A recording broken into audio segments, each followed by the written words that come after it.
All right, and welcome everyone to the second part of the Final Fantasy VII Rebirth discussion with my buddy Edge.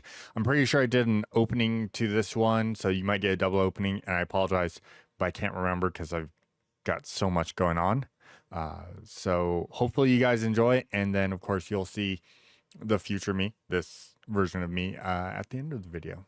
So enjoy, and of course, as always, if you are enjoying this, like it, hit the like button, hit the subscribe button. I think that's how it makes them glow. I don't know. Anyways, enjoy.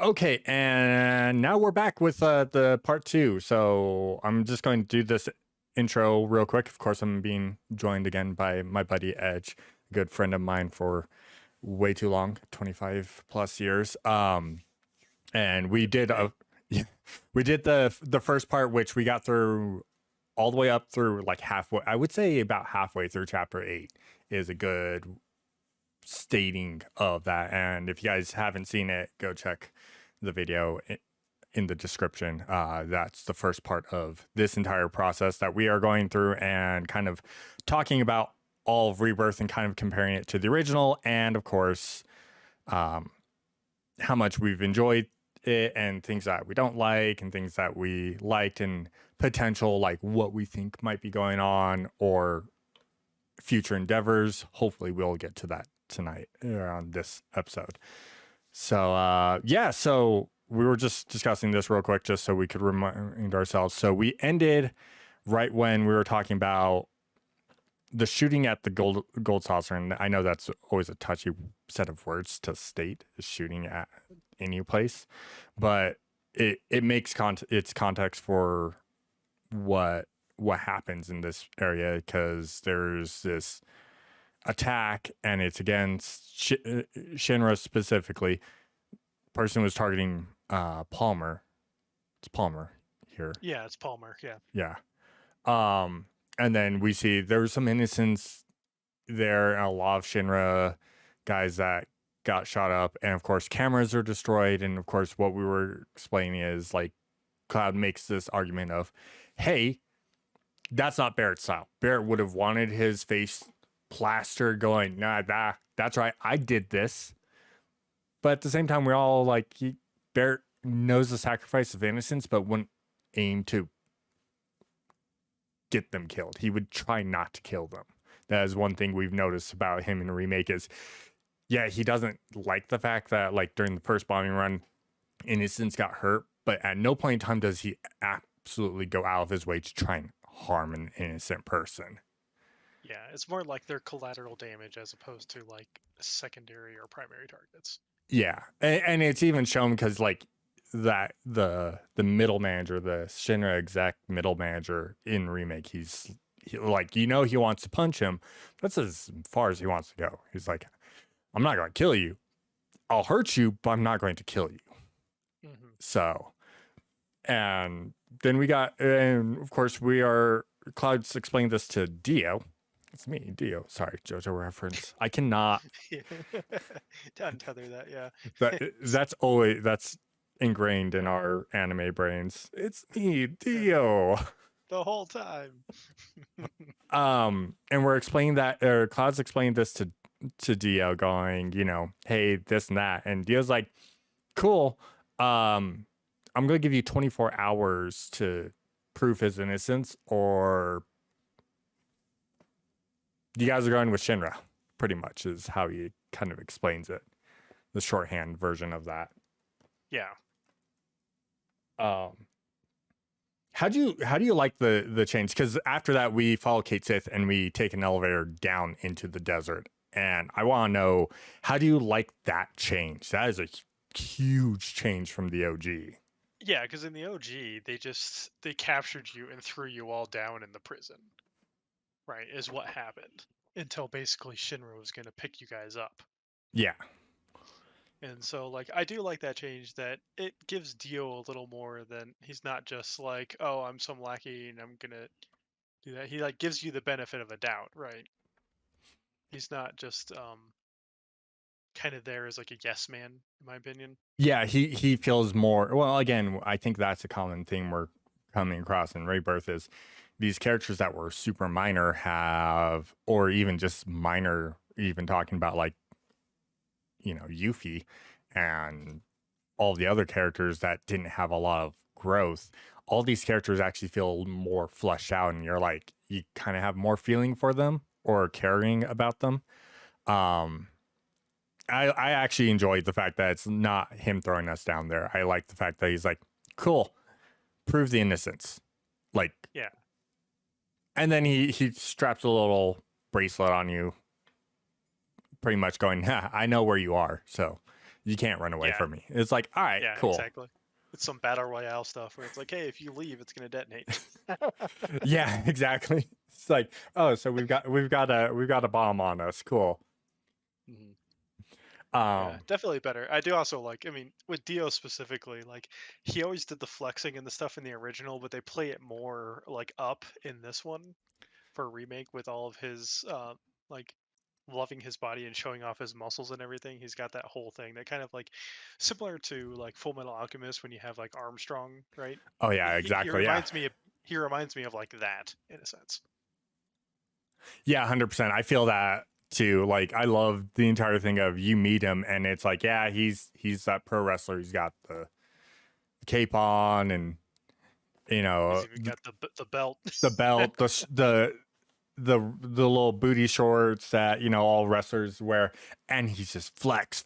You're like, all right, okay, I'm down with this, because yeah, like you Yeah. said, even in the OG he did it, but it's like, it's weird because they were pixelated blocks, and it's just like and this one Yeah. he's like constant. You're like, holy cow, man. Like basically between sentences, he's flexing, just posing when he talks. It's good. It It's was, definitely one of those things. It's like we said, right? A bunch of these minor characters and stuff, they give them more life, like breathing life into him with these different things. It's like it's not like they completely changed him or anything, right? He still does a bunch of the same stuff he did in there. They went more with it, and that's what I like with that they do. Is like some of the characters that had little things, they did more with it in this, and the ones that didn't, they gave them something. yeah, exactly. They gave us more to them. um and that even goes down to the point of like going down into the desert, and that entire process is completely different, because like you said, in the OG, you're pretty much dropped in, and it's not like they just drop you in. They strap you to the weird walkers, and those things jump down a hole, and you're in the desert prison. And this Yeah, time we get to go down an elevator, and we in just walk into Mad Max, and they basically just gang beat you. yeah, seriously, it's like, I'm like, all right, blah blah blah blah, and they're just like motorcycles, woohoo, baseball bat to the back of the head. You're like, all right, okay. So you definitely Yep. changed this up completely, and I loved it. Mhm. I don't feel so aimless either.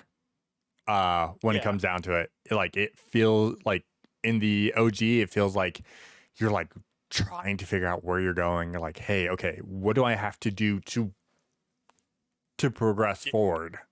Yeah, to get out of there, because it's one of those things. It's like you kind of had to work your way up like the social ladder a bit to like do things to get stuff, and they work that same thing in here with like Gus basically imprisoning you, right? And he's like, Mhm. "Hey, I have all your women, and if you don't do this thing for me and win this chocobo race, they're gonna basically be sold into slavery or whatever, you know." Yeah, he's like, Putting it gently, yeah, like he's like, this is my collateral for you not doing what I need you to do, and if you refuse, well, then it's a win-win situation for me.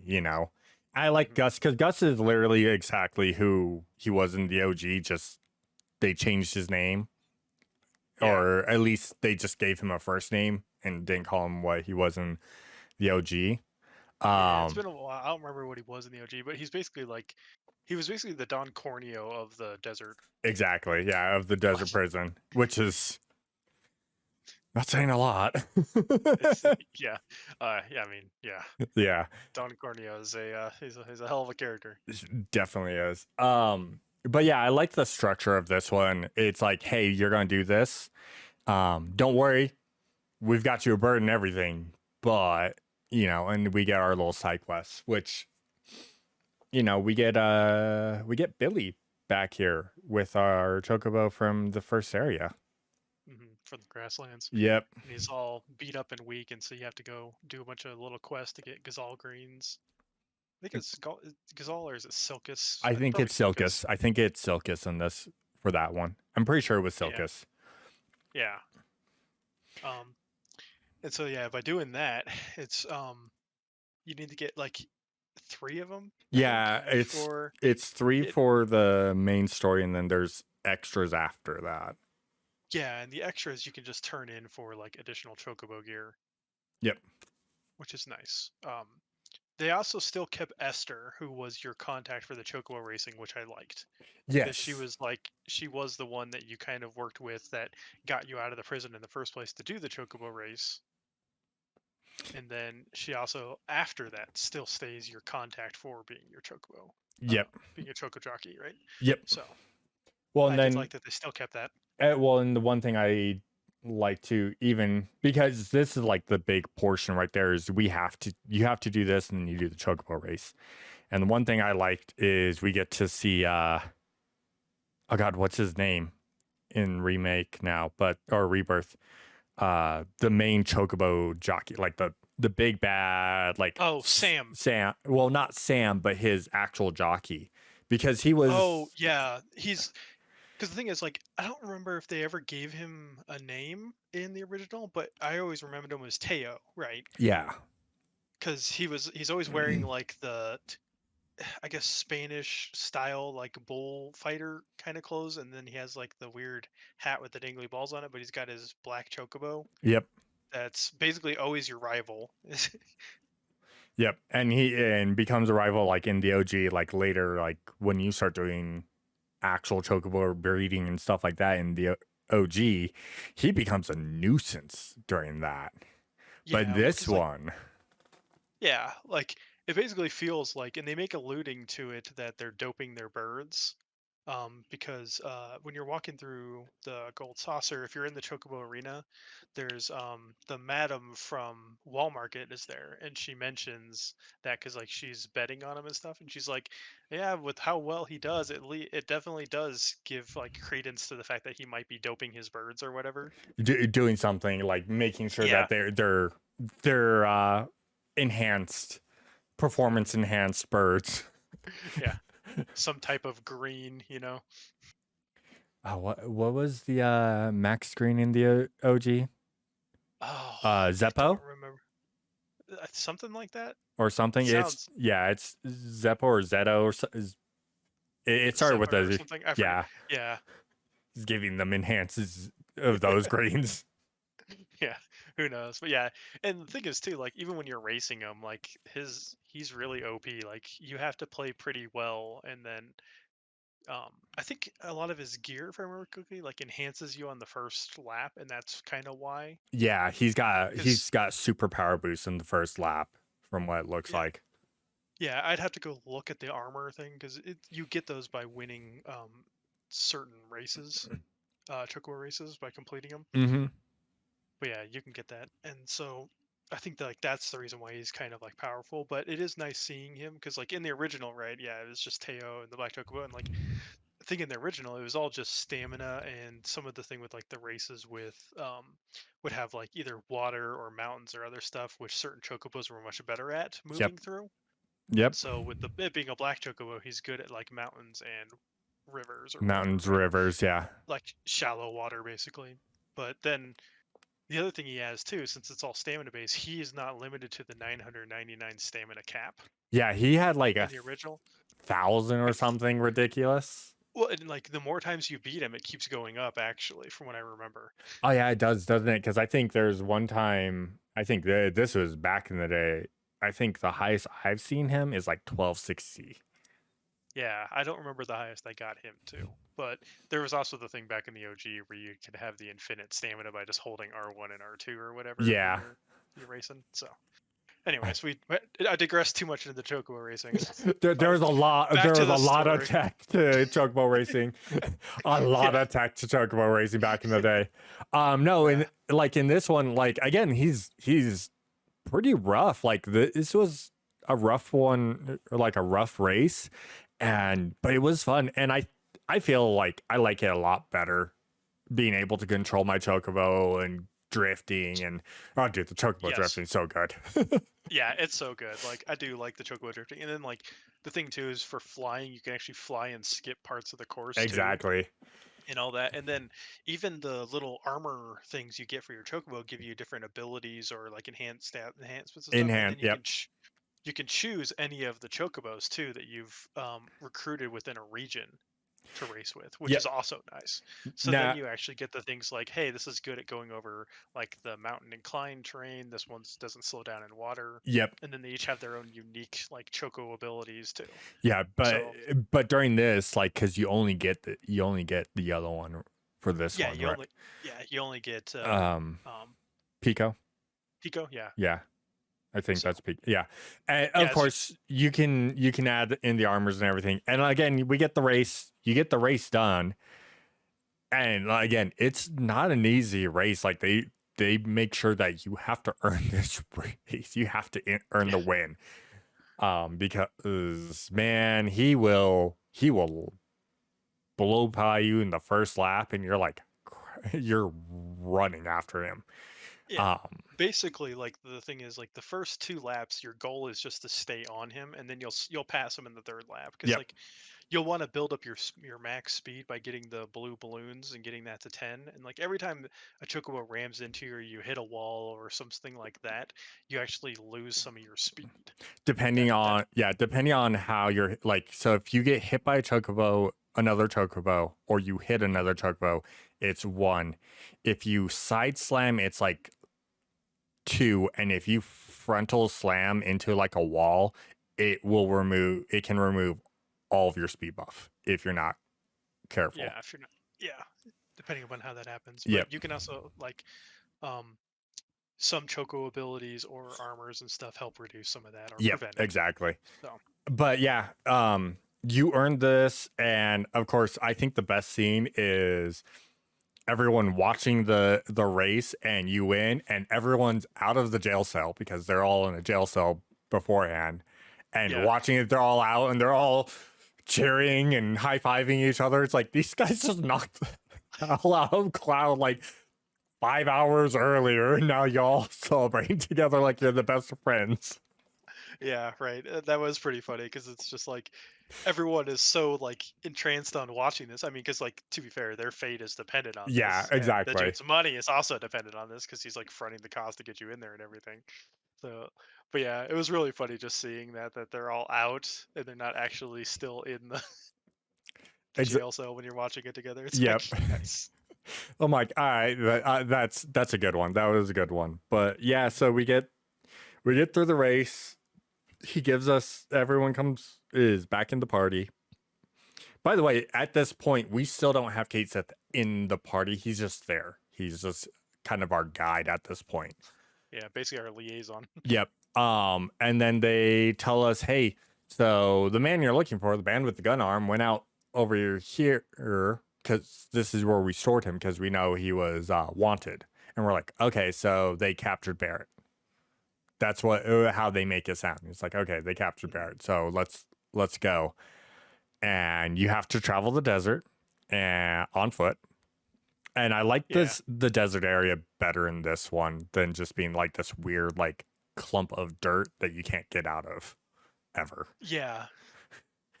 Because yeah, like in the original, right, it was just like a quicksand ring that basically pulled everything to the bottom of the tower Yep. of the gold saucer, and that's why you couldn't get out unless you had like the buggy. But yeah, in this one, it's just the desert's so massive. But yeah, when you're trying to go find the dude they have shackled up, right? Because you everyone thinks it's Barrett, Yep. and so it's like, okay, well, we got to go find him. And so you're traveling through the desert a bit, and then you run into like this bird that's sitting on a like dead tree, and it basically it follows that and it leads you. There's just a couple fights along the way as you're trying to go to Words find out where leading. this is at. Yeah. Yeah. And so like you start getting there, and then suddenly this giant like sand tornado shows up, and it's like, oh, Red's like, hey, everyone, we need to take cover, and then surprise, Barrett comes and tackles you guys down and gets you all behind cover. Yeah. And it's like, oh, it's not Barrett. And then we get the full sad scene of exactly kind of what happened. to Corel and the Corel reactor and Barrett's past, which I think like even in the OG was kind of like a little heartbreaking, but this one they really, really make sure that you understand that this weighs heavy on him and he feels like it's his fault for Yeah, all of the bad sole things. responsibility basically, because Yep. he was one of the ones. I think he was like the deciding vote for basically turning it in favor of getting the reactor done. No, he was the one that like how they explain in this one is he's the reason why he's the reason why it started because he brought it up, he talked about it, he's like, hey, this would be good for us and this and that, and Dine was his buddy Dine is the one that was the only one that was against it. Like that's how they explain in this one. Like in the original, I think he was the deciding vote, and in this one, he's the reason it gets brought up. And Dine is the only one that's like, no, I don't want this. No, let's not do Well, this. I think he convinced, like in this one, it's more like he convinced Dine to kind of go on board with it, Yeah. and Dine was like reluctant, basically. No matter what, he was like, I don't like this. No, I'm against this. Come on, dude. Think of your family. Think of how much this will help. Regretfully okay type thing. That's kind of the big thing that he has, which then all the hell breaks loose. The reactor, which again in the OG, when you go through the reactor, it's kind of like, oh yeah, it's a shutdown reactor, but it looks perfectly fine. Okay, blah blah. And this one, they're like, no, it's gone. Yeah, it had a meltdown in this one, is what happened. Yeah, it blew up, and all you see is like this Mako, and you're like, oh no. And again, like in the last one we talked about, you do get to see the weapon in this one.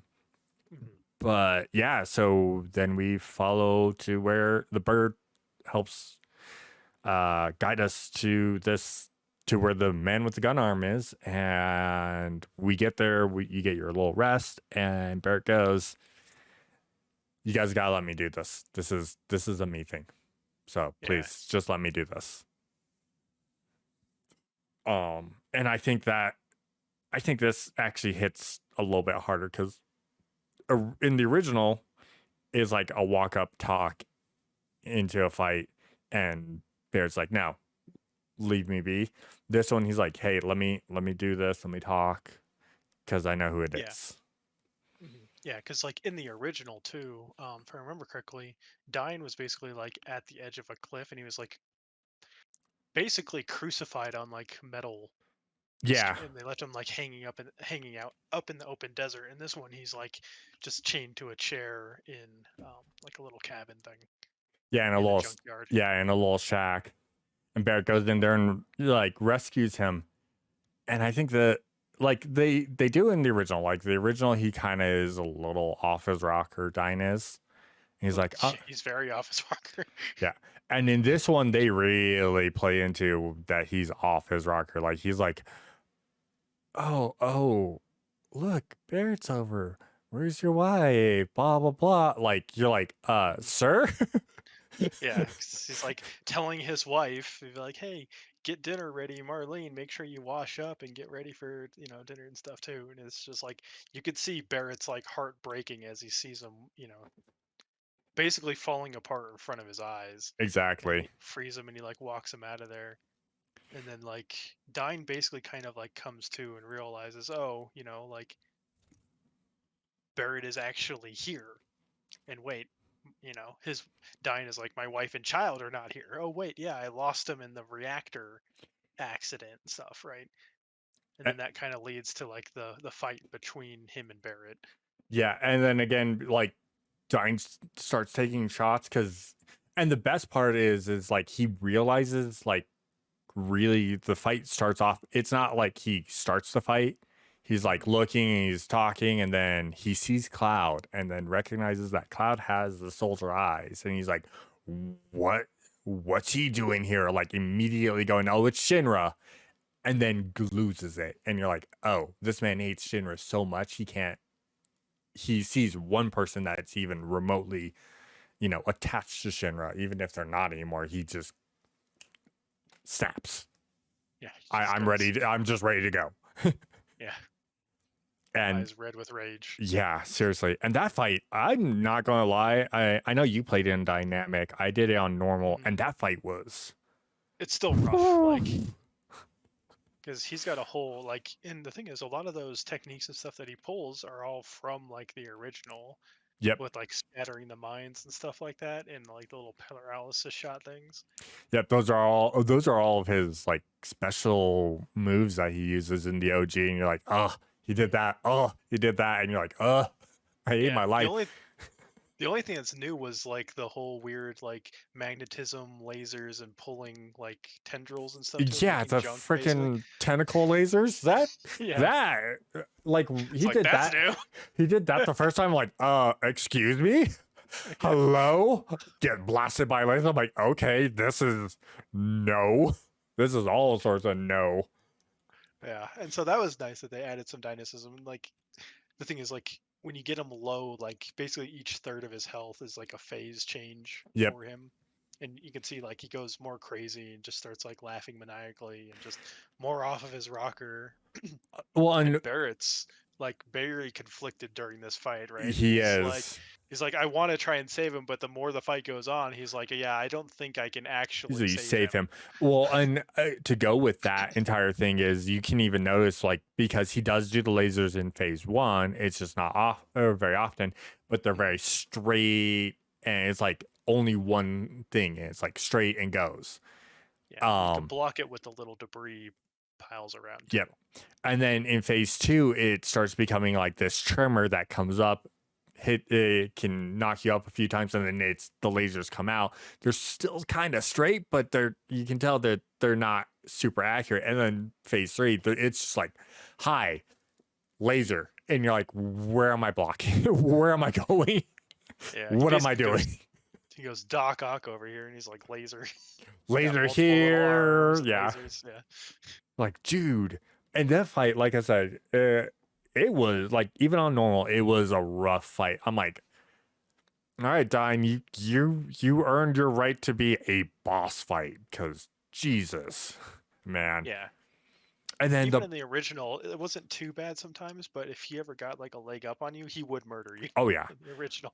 oh Point Blank hurt so bad too. Like Yep. I got hit by it once because I wasn't prepped for it. I got hit by it. I'm like, I'm never getting hit by that again. Nope. Yeah. That was It's like half your health. Yeah, like it's that's oh. 50%. Like Barrett seen here at like almost 4,000 health. I'm like, yeah, Barrett's a little pretty tanky, blah blah. Point Blank. After that. It's like 2,000 damage. Like, oh, no, nope. Let me get behind cover and cast cure. Oh, please no. Because that was not that fight. I mean, overall, I love the fight. The fight was actually really good, but it was brutal, man. Brutal, and I loved it. I personally I loved loved it. it too. Yeah, no, I loved it too. Like they did a really good justice and improvement to Barrett's story in this with that that Mm-hmm. history. Oh, it hits harder, and that's one thing I think that's been consistent with what they've been doing through this remake process, right? Is all these instances where you have these big emotional impacts, like the plate fall and other stuff. Like this stuff hits hard, Oh much yeah, harder too, much and harder. a lot of that's like the voice acting, and then even like seeing the emotion in the actor's like in the character's face and stuff. Oh yeah. Like they did so much better with that, and Well, it definitely you feel it. yeah. And then one thing, like I'll even call back to remake on this is like the plate 7 falling is Kate Hmm. Sith, and the fact that Reeve sent Kate Sith to try and stop it, but didn't get there in time, and the doll's on its knees pounding it on the floor like I could have been here fast. I needed to be here faster, and I wasn't. So yeah, they've definitely made sure that everyone, like everything, it hits a little bit harder, and Hmm. it makes sense. And even like after that fight, we get Shinra coming in, and everyone helps try and take care of these Shinra guys, and Dine is just blasting them. I mean, like ridiculously, like he has no He just qualms. yeah, he just basically fully unloads and everything, and then he gets shot in the process and killed. Because like Barrett, the fight with Barrett doesn't necessarily kill him, No. right? And so, because Barrett basically, spared him in that sense. And so it's this Shinra ambush that ends up leading to Dine getting shot, which I'm pretty sure, if I remember correctly, happened in the original too, because they show up and basically, after you beat Dine, and then Dine protects Barrett by taking the shots for him, if I remember and then correctly, and falls. then falls off the cliff, yeah, or Yeah. whatever, from where he was. And in this one, like, because Barrett has, at this point, after you fight, Barrett disarms himself, takes his arm off. He's like, dude, I'm here. Marlene's still alive. If you have to be mad at someone, be mad at me. Stop taking out on innocent people. Go back to Midgard. Go be with your daughter. And Dine's like, I can't. With how much blood's on my hand, I can't do this. Mm-hmm. You gotta be kidding me. And then it looks like he's about to shoot Barrett. Shoots all these Shinra guys. Gets shot. Protecting Barrett. But not because I gotta protect my friend. I love my friend. Because of one line, and this line haunts me from what Dine says. One hit hard, yeah. The falls on Barrett and goes, you have to live. Because you have to live with the sin of what you did. Yeah. And it's like living is basically your punishment and atonement for the sin you did. It's like oh no. Mm-hmm. You're doing the last curse of a dying man. Like, oh. Like I'm like, you guys just did Barrett dirty there. And I'm like, I love it and I hate it at the same time. Like, yeah. But it hits hard and it gives more weight. Yeah, it definitely does. And it feels the funny part is like even Barrett's like face and look on his face isn't like shock, like, oh no, I've been cursed. It's more of I know. Yeah, like he's already been living that. He's been living that. He understands. He came to accept it. Yeah, like he accepted that long ago, basically. And now with Dine's words, all it did is confirm how he felt, basically. Confirms that this is my curse. This is what I have to live with, and he's relegated to it, which is I think the nice thing of like every time he puts on the sunglasses, that's his way of shutting himself off, turning his emotions off. Yeah. And I that was a huge thing, and of course at this point Shinra's dropping in a mech, an armor vehicle to try and kill Barrett and the rest of us because it's Shinra, especially because of what we're going to get into. But Barrett's there and he's like, you guys gotta go deal with that because he's got literally dying on him. dying on him. And we get a boss fight, which I was expecting it later, but we get our Palmer boss fight, and it's not against just Palmer. It's Palmer in like a mobile armor. Yeah, well, because in the original, right, when you fight Palmer and then you fight him in the armor, that happened in Rocket Town with Sid. Yep. Was when that happened.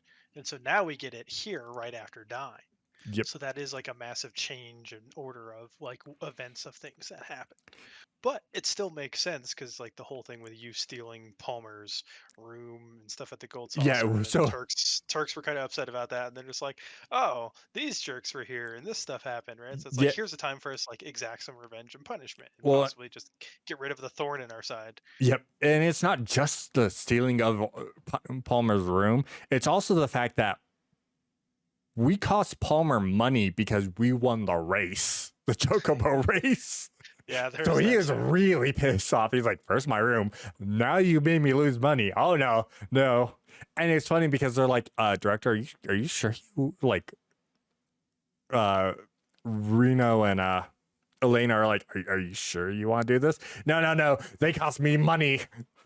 All right, good luck. And that fight wasn't horrible. I think that like they're like, we gave you this Dine fight, which was hard. This fight, not so bad. Like it can be a little bit of a struggle if you're not careful, but it's not a bad fight. It was a good fight. it's only the second half when it gets like overdrive mode, Yeah, because it has like the giant laser, and then it's got like the couple rush moves that are, if you don't dodge them, they hurt. yeah. Like they Oh, definitely hurt. 100%. Yeah. And then he's got his same thing he had in the original, where he'll pop out of the mech and he'll taunt you by like slapping his butt in front of you and like going neener neener. Yep. So he still has that. I mean, phase two, they make it even better with the mech Yeah. actually doing it. Yeah. You're like, what the? Yeah, yeah. They definitely turned that weirdness up to 10, and it's so good. I enjoy the fact that they made Palmer as weird as possible in this aspect. He still gets women. It's the money. It's the money and the power. It's always the money and the power, right? Like, I mean, Hojo getting them women too. Like, it's the Yeah, money and the Hojo and power. Palmer getting the women. I'm like, God, damn, guys, seriously, Mhm. you guys got you guys got some game there. No, it's the money and the power. But yeah, that fight was fun. Phase two wasn't too bad, and then So after that, you basically get rescued by Kate Sith, or no, no Dio. Dio Dio shows up with the the buggy. in this, and then throws you the keys, and basically is like, "I'll take responsibility for this. I said I'll clear your name. Here's me doing that, just Yep. that, basically, by giving you a means to get out." For, So then you get in the buggy. well, and furthermore, he even goes, "Listen, I've been hearing everything," because he points to the bracelet. It wasn't a bomb. It was a tracker and listening device. That's Yeah, all it was. And you're like, "Oh, so my life was never in threat, like in danger. in Yeah. danger." But so you heard everything, so you know we're innocent. Awesome, cool. We're gonna go, and Dio. I really want to see that fight. I really do. Reno Yeah. versus Dio. I Yeah. want to see that fight so badly. Well, it's funny too, because I think in the beginning, like when Dio flexed and stuff, like if I remember correctly, like Rude smirked or whatever, like Yeah, because he was gonna enjoy that too. He was like, "Hey, another like muscle strong guy that I can like compete with," you know. yeah, And Rude definitely enjoys that. That's kind of the thing. Like he has a bit with like Tifa too, right? Aside from like a bit of a crush or whatever, yeah. they got that like kindred spirit fighting type thing going on. Oh yeah, he's like, "Oh, I can go fisticuffs and fight. All right, let's go." It's just like with Tifa, he's like, "We get to fight." Yeah. It's like, are The you all right there, Rude? the blushing activates. Yeah. But yeah, then we get into the buggy. Thanks, Dio. And then we get this essentially the third phase of the boss fight. Yeah, Essentially. which is just driving, and you're basically playing Barrett as a gunner to shoot all the people following. As the one thing I didn't like about this is you're just driving in a giant circle Yeah, exactly. It's like until the fight ends. it's like, are we not going to take like a left or a right or anything like that? No, it's just driving in a circle, Barrett shooting, and you're just like, you have to dodge middle, left, or right. That's all it is. It's not super hard. The hardest part about it is Barrett has an ammo counter during Yeah, this. for this. Yeah, and you have to reload. And even his overcharge uses up your ammo, which is different too. But still, it's a nice little thing. Yeah, you got to do your reloads, and you got to actually like manually aim too. Yep. To like basically once you get it on something, then you're locked on, as long as they don't like move out of frame. Which I thought this minigame was fine, not super difficult. So Can be a little annoying sometimes if you're not keeping track of your ammo, but that's just something you have to yeah, manage. I mean, too many days at the arcade playing Area 51. Yeah, Area You learn that 51 or Time Crisis. time crisis. Yeah. So here's my little question on this mini game. Did you ever use slow mode, like the slower aim mode, or did you just stay in quick? I didn't even know they have. I didn't know they had one. Yeah, apparently you can swap modes from a fast, like moving, to a slow, more accurate. I just use whatever the default is. So apparently mine got swapped over to the slow mode, and I'm like, oh my god, what is going on? And I clicked, and it was quick moving. Yeah, apparently everyone I know that has talked about it went, it has either given that response or is like, yeah, no, I don't use the slow mode. That was stupid. Why would you ever do that? Yeah. Because I'm like, oh.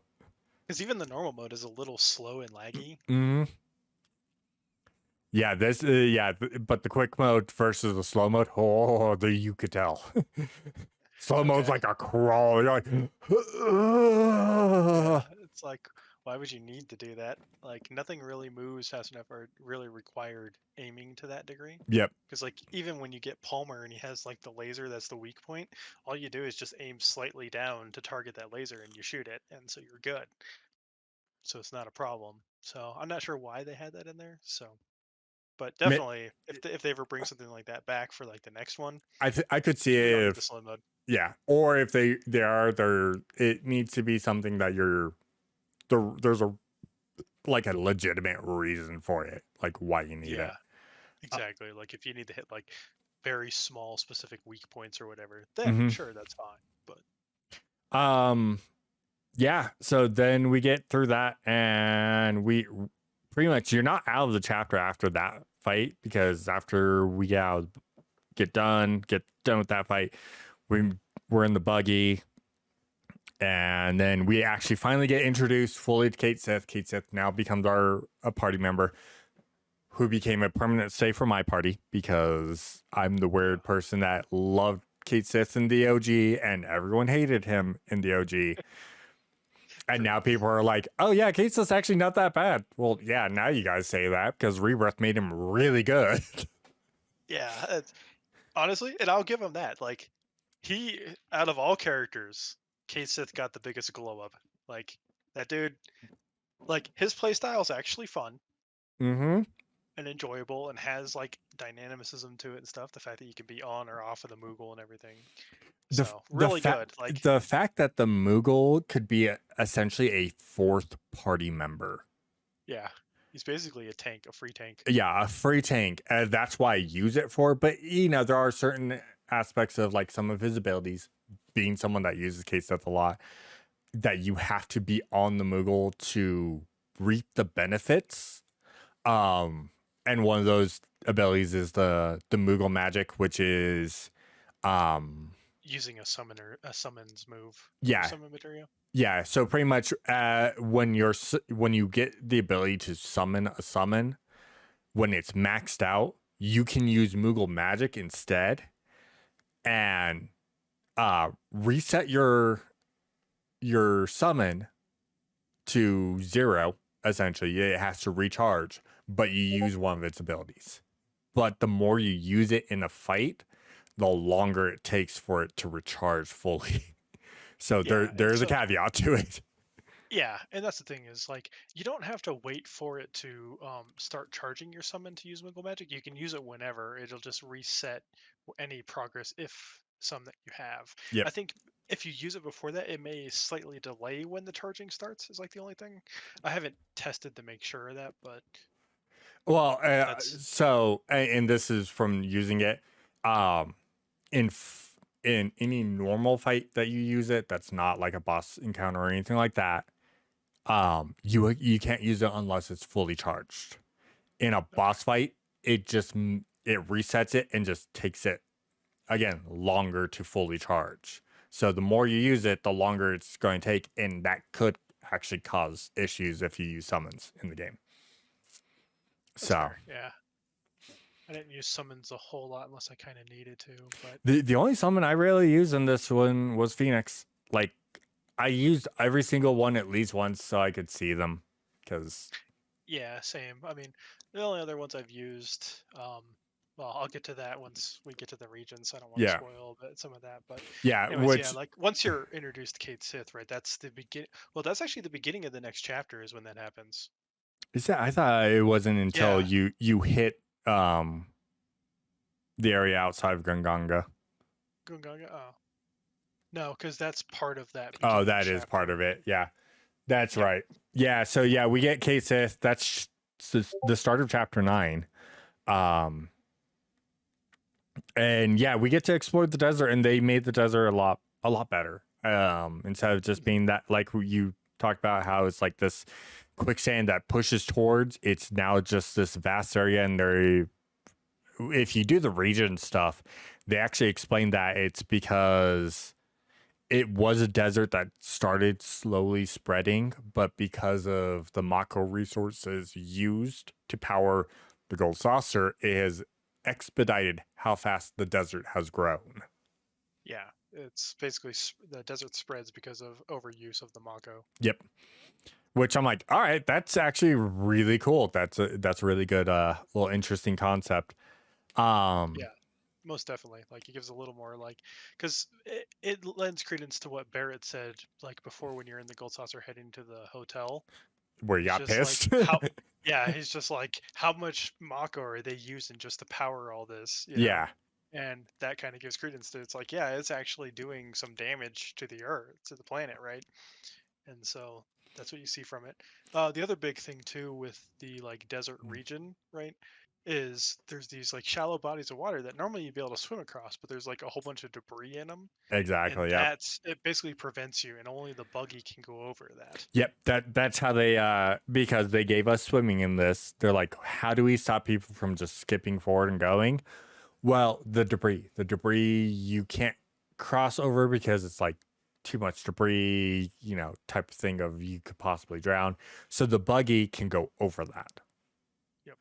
And I love that. I'm like, so the buggy still has the use of going over shallow points of water. In the original, like, if you're on the world map, you see the river, and then there'd be these like light points of Yep. water that you could cross over. That's how that Yeah. worked. It's basically like a column that's like light blue or whatever, and there's always like a little beach head type Yep. bar going down into it, and those are like the only places you can cross Yep. And then, with the buggy. but yeah, so we move our way to Gungaga, which is, by the way, this is where it gets really funny. Gungaga in this was completely optional in OG. You did Yes, it not was. have to do Gungaga at all. There was no reason to go to Gungaga except for Titan. Titan, Yep. that's where you got Titan. The Titan materia in the ruined reactor of Gungaga. But in this one, it's a full-on area, and I will state, one of the prettiest areas in this entire game. I loved looking at it. I hated traversing this area. This is my Yeah. least favorite place to walk around. Yeah, no, I had the same issue. Like, beautiful place, beautiful area. Traversing it, nightmare. Because, like, since there's actually verticality in this area, and they have like little mushrooms, and the thing is, the worst part about it is you can't get the chocobo until later. Yeah. Because you're locked behind a certain point of the story progressing before you can get the chocobo, which limits your exploration a bit of this. But even when you get it, sometimes it's really hard to see like where you need to go and how you get there, because like these mushrooms that you jump off of, they don't tell you where they land. Nope, Some they do launch you not. super far, some launch you just like right down the cliff you're on top of, and you're just like, well, what's, What was like, the what's point the of point that of one? yeah, Like, it's like, it's just like, what the heck? Like, yeah. I don't. I like I said, I love like Gungaga, like walking through it and looking at it. Beautiful. Love it. I think this is one of the prettiest zones of the entire game. But just traversing it, I hated it. I hated every minute of being in it. I'm like, ugh, please. Do I have to? Yeah, it was kind of rough. And then Especially after the certain point when you can start really exploring it, like trying to find the relic. That first relic, I oh literally spent an hour looking for that relic. yeah, because like same thing. I thought it was like up on the cliff above. Yeah, I'm like, how the exactly. heck do I get up there? And it's like then you have to go like it's just like, oh, go inside the base. Oh, there's a stairwell. I'm like, There's a oh man, Oh, I felt so dumb. That one same. made me, I was like, I was so mad at myself. I'm like, really? And I walked by it like 5 times. I'm like, blah, blah. I went, did everything, came back, went, I am dumb. I am the Yeah, dumb. Walk in. I'm like, yeah, this is where it same is. thing. Jesus. I was basically just I was like, I'm blind because like I got fed up. I'm like, okay, well if it's not up, I'm like let me just walk around this area, and then I see like this gated area, and I see stairs. I'm like, wait a second, and I walk over. I'm like, oh, there's an opening. I'm like, oh no, I'm blind. Like, and I walked by this a bunch. Yeah, Oh, it was Gungaga. frustrating. Yeah, Gungaga is the most frustrating. Like, I don't, it's the one area I just like exploring. But again, I love how it looks. It's beautiful. It's a beautiful zone. So I will not knock it on how it's pretty. I will knock it on how you traverse it. But Yeah, yeah, navigation's awful. yeah. But and this is one thing that I will state that like I feel a little odd about and I don't like is the buggy's only relegated to the desert. Yeah, that was kind of like a downgrade, I feel. Yeah. That it's just like it only is the desert, basically, specifically. Yeah, because as soon as you get to Gungaga, that's it. The buggy's only for the desert. And I'm like, that was the disappointing thing. I'm like, oh, cool. So then we find a way, and they're like, oh yeah, if you go around this way, you can use the buggy to get over to the next area. No, that wasn't the case. It's completely different. But yeah, so that we get to the entrance of Gungaga. They're like, hey, we gotta go on foot. Okay, we go on foot, and we make it to essentially Zach's hometown. Yeah. The side note on that, I think the reason why the buggy's only relegated to that Corel region is because there's no chocobo you have to find there, and so they use that as the default ground transportation. Yeah, because I mean it's part of It's Korra. only Yeah, it's only outside of Costa del Sol where you get the chocobo, right? and even that you're technically renting that chocobo. You're not finding that chocobo. Exactly. Yeah. But, Which again makes sense. I like I said, do I like the fact that we don't get to drive around with the buggy? No, but do I understand it? Like that? Yuffie like that. Yuffie like that a lot because Yuffie cannot. She's good with chocobos, but everything else, nope. She just goes. Yeah, she just hurls chunks all the time. Just leaning more into giving her character development. Like she had the motion sickness stuff the whole time. The whole time, and they even make mention of it even in the OG. She kind of has it, but not kind of. It's like it a lot of times because like on any of the stuff, she's always like on the boat. On the boat, Yeah. if you have her when you go to June or when you're leaving June on to Costa del Sol, when you talk to her, she's like, "Let me know when we're there." Yep. And so like them doing that is still really good. I enjoyed that. And then yeah, you get to Zach's hometown, and then you run into Sisney. Which I never played Crisis Core, but apparently she's from there because she knew Zach or something. Yeah, so background around there. Yeah, Sisney in Crisis Core is a Turk that helped out Zach during his time as soldier second class into soldier first class. She barely knew him when he was soldier first class because he wasn't soldier first class for super long, but long enough. But yeah, Sisney is a Turk in Crisis Core. And in this point, she's there and she's like, hey, I'm captain of the guard. And then Kate says like, hey, you're, and she's like, nope, hush, quiet. And he's like, oh, sorry. So again, immediately you're like, oh yeah, so Sisney is this, but there's more to her. So like it gives a good mystery. So the people that don't play Crisis Core, you're like, who is this? Yeah, you kind of don't know. Like when you do the proto relic, right? That's when you at the end of it you find out that she is a Turk at that point. She's still a Turk. She's just a Turk that's doing something else. We don't know actually what she's doing there, minus kind of keeping the peace. That's about it. They don't really explain it, and I actually like that because I think that's the best part of Sisney's character is you don't know a lot about her, and even then Sisney's not even her real name because she states in Crisis Core that's not her real name, but that's what Zach can call her. So you're like, okay. Woman. she likes her secrecy, so I won't fault a woman for that, or fault the fact that she's a horrible cook. But that's besides the point. That's side quest.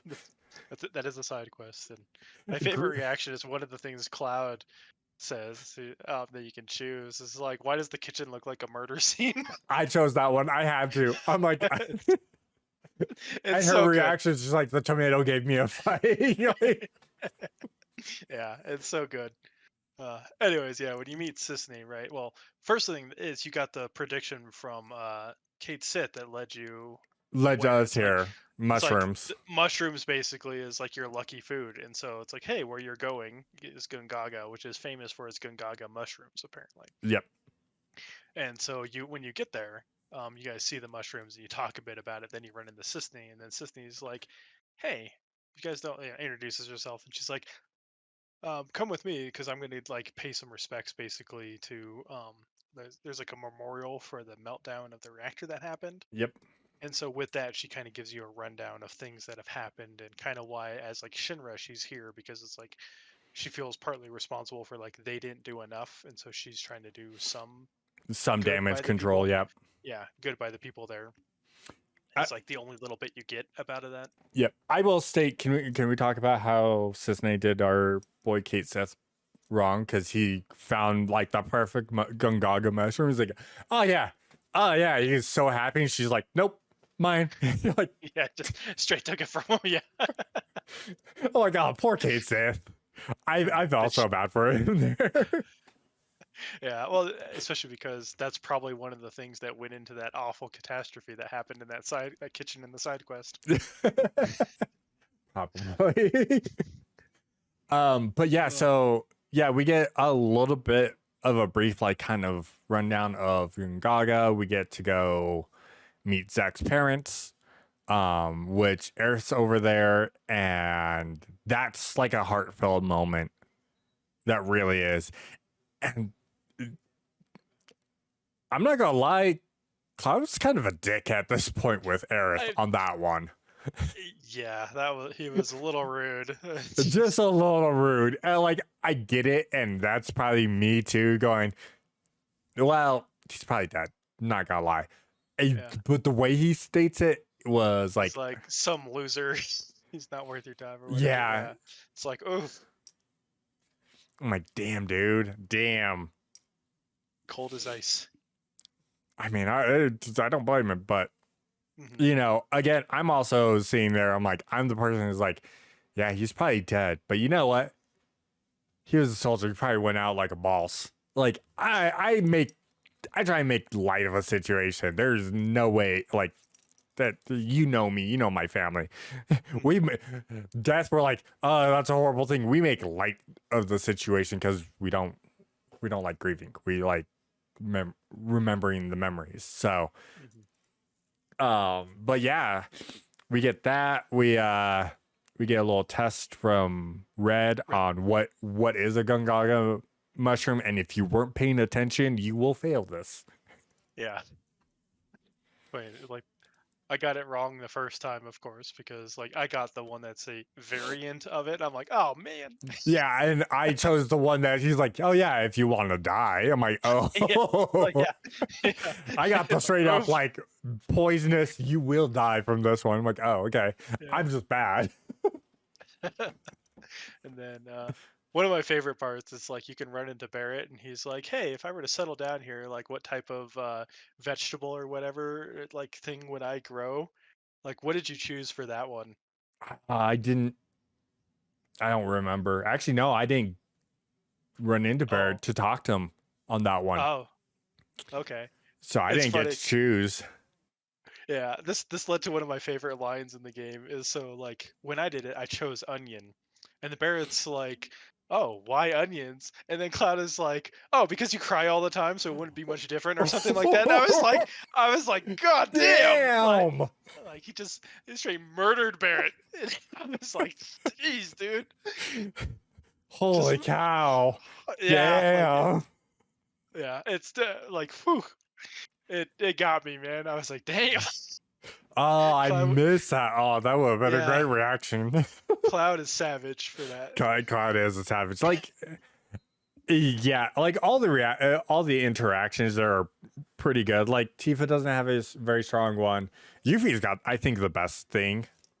Yeah. Well, for Tifa, it's just like, hey, what type of food do you like that Yeah, I've cooked and yeah. stuff? I'm like, yeah, which There's like a wasn't little bad. history. Yeah. Yeah, because it's like, oh, if you choose like pot roast or whatever, I think, or is it like stew or something? I forget which one of the There's two, pot roast or stew. stew, pot roast, and then soup. Soup. Yeah. And so like I think pot roast, she it was what I chose the first time or whatever, I think. Mm-hmm. And she was like, "Oh yeah, your mom made that for you all the time." It's like it was like world famous basically. And she's like, "Oh, I should probably try making that sometime." It's like, "Oh, Tifa, you sweetheart." It's like Yep. she But remembers all the stuff about Cloud oh, and his family. yep, she does.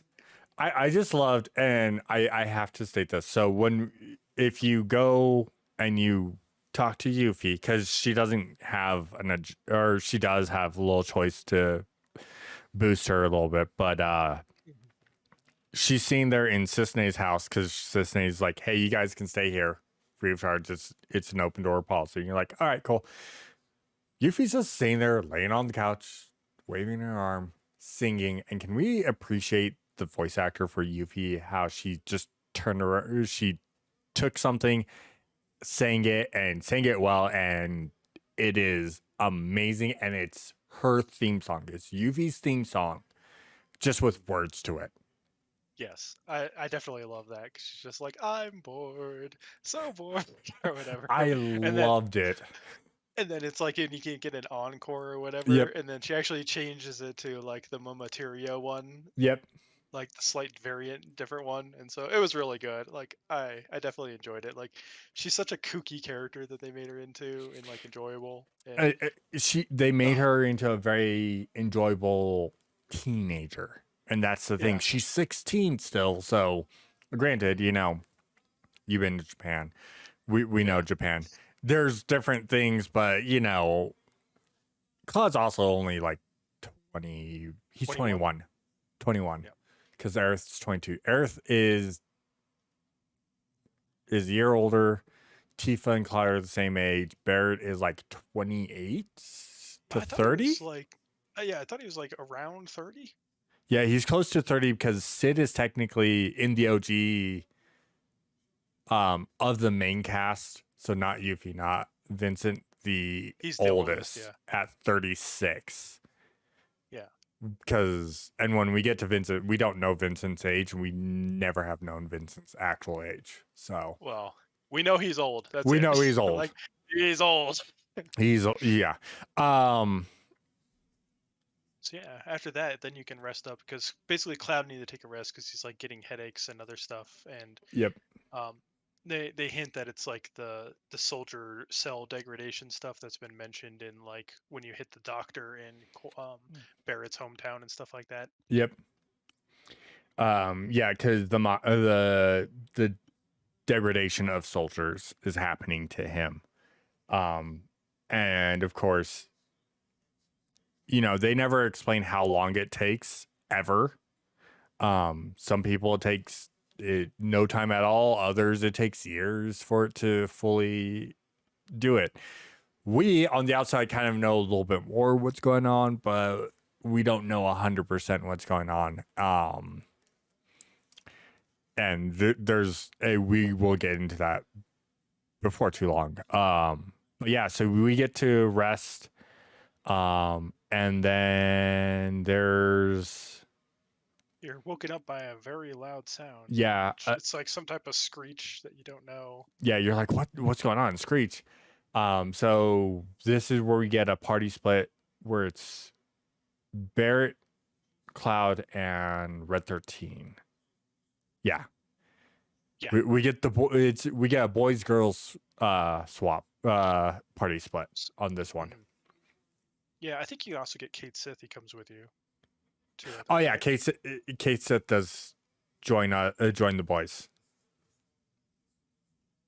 No wait, it's Kate, Barrett, and Cloud. I think Red stays behind. Oh god, I'm gonna have to look at that footage. Chapter 9. Hold on. Videos. You guys are gonna see my. Please, Brand.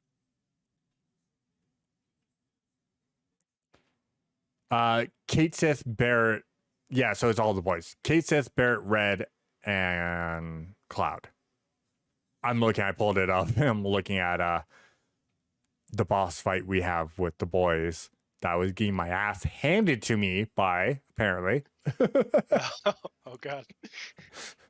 The footage, they're all like 7 5 to 700 HP, like almost Oof. dead. I'm like, oof. But Yeah. by the way, I will state this playing through, I was bitching because I didn't get magnify, I didn't get revive. I missed the revive in Corel that you can Okay. get. But I was bitching. I'm like, where the hell's magnify? I need magnify. When you get Kate Sith, you get magnify, which was my godsend. Yeah, That's, I took that off of him. yeah, you took it off of him. I kept it on him because I'm like, well, I've got Kate Sith now, so he's gonna be a party member. So Yeah, I'm I good. think one of the other magnifies you get was either from like uh Chadley's uh stuff, simulation things. It's either Chadley or it's one of Coliseum, the maybe. relic quests. I think it's a relic quest. I think it's one of the Corel relic quests potentially. Or it could be Charlie. I don't know. I can't remember. I know I have Yeah. because you only get two. Because that's true. Like in remake, there's only two, and in Yeah, this one, yeah. there's only two. I got a third one. Did you? You get it. Yeah, you get it from I think the brutal or legendary Oh, okay. That would make rewards. sense. That would make sense. So yeah, back to the scream. It wakes everyone up, and you get the party split. So basically, you hear it, and it's coming from the reactors. Yep. And then Sisney says something that's very important. And she's like, "What are all these weird little black wispy like things coming out of that over there?" And Which, it's yeah, the first time that anyone outside of the main characters has ever mentioned seeing the the whispers whispers. Yep. before. And so it's like, wait a second, that's weird. And the party even makes mention of that. And so what happens then is, yeah, your party gets split, and you basically have to run over there to the reactor and see what's With happening. Because Cloud. yeah, because when you're going there, you see Shinra has a bunch of like airborne units and stuff and dropping people over there. And so you're like, oh, well, it can't be good if Shinra's going there. So you go there to kind of head them off of the pass and stop them. Yep. And that one was running there, not too bad on Cloud. The swimming takes a little bit, but I'm like, yeah, that makes sense. Swimming for this game, first time, you're not allowed to dive, you're not allowed to swim faster, so it's kind of like this cruise breaststroke. Like, okay, this takes a little bit, but I'm okay with it. And then yeah, you get to the broken reactor, and you have to fight some Shinra peeps at the start. And then you make your way into the reactor with all the monsters. And you have to do freaking water temple raising of the water. Yeah, and jumping across platforms. And then the other thing too is moving and unblocking cables so Oh it can be yeah. Oh long my enough to god, plug yeah. in. It's like the other thing you do.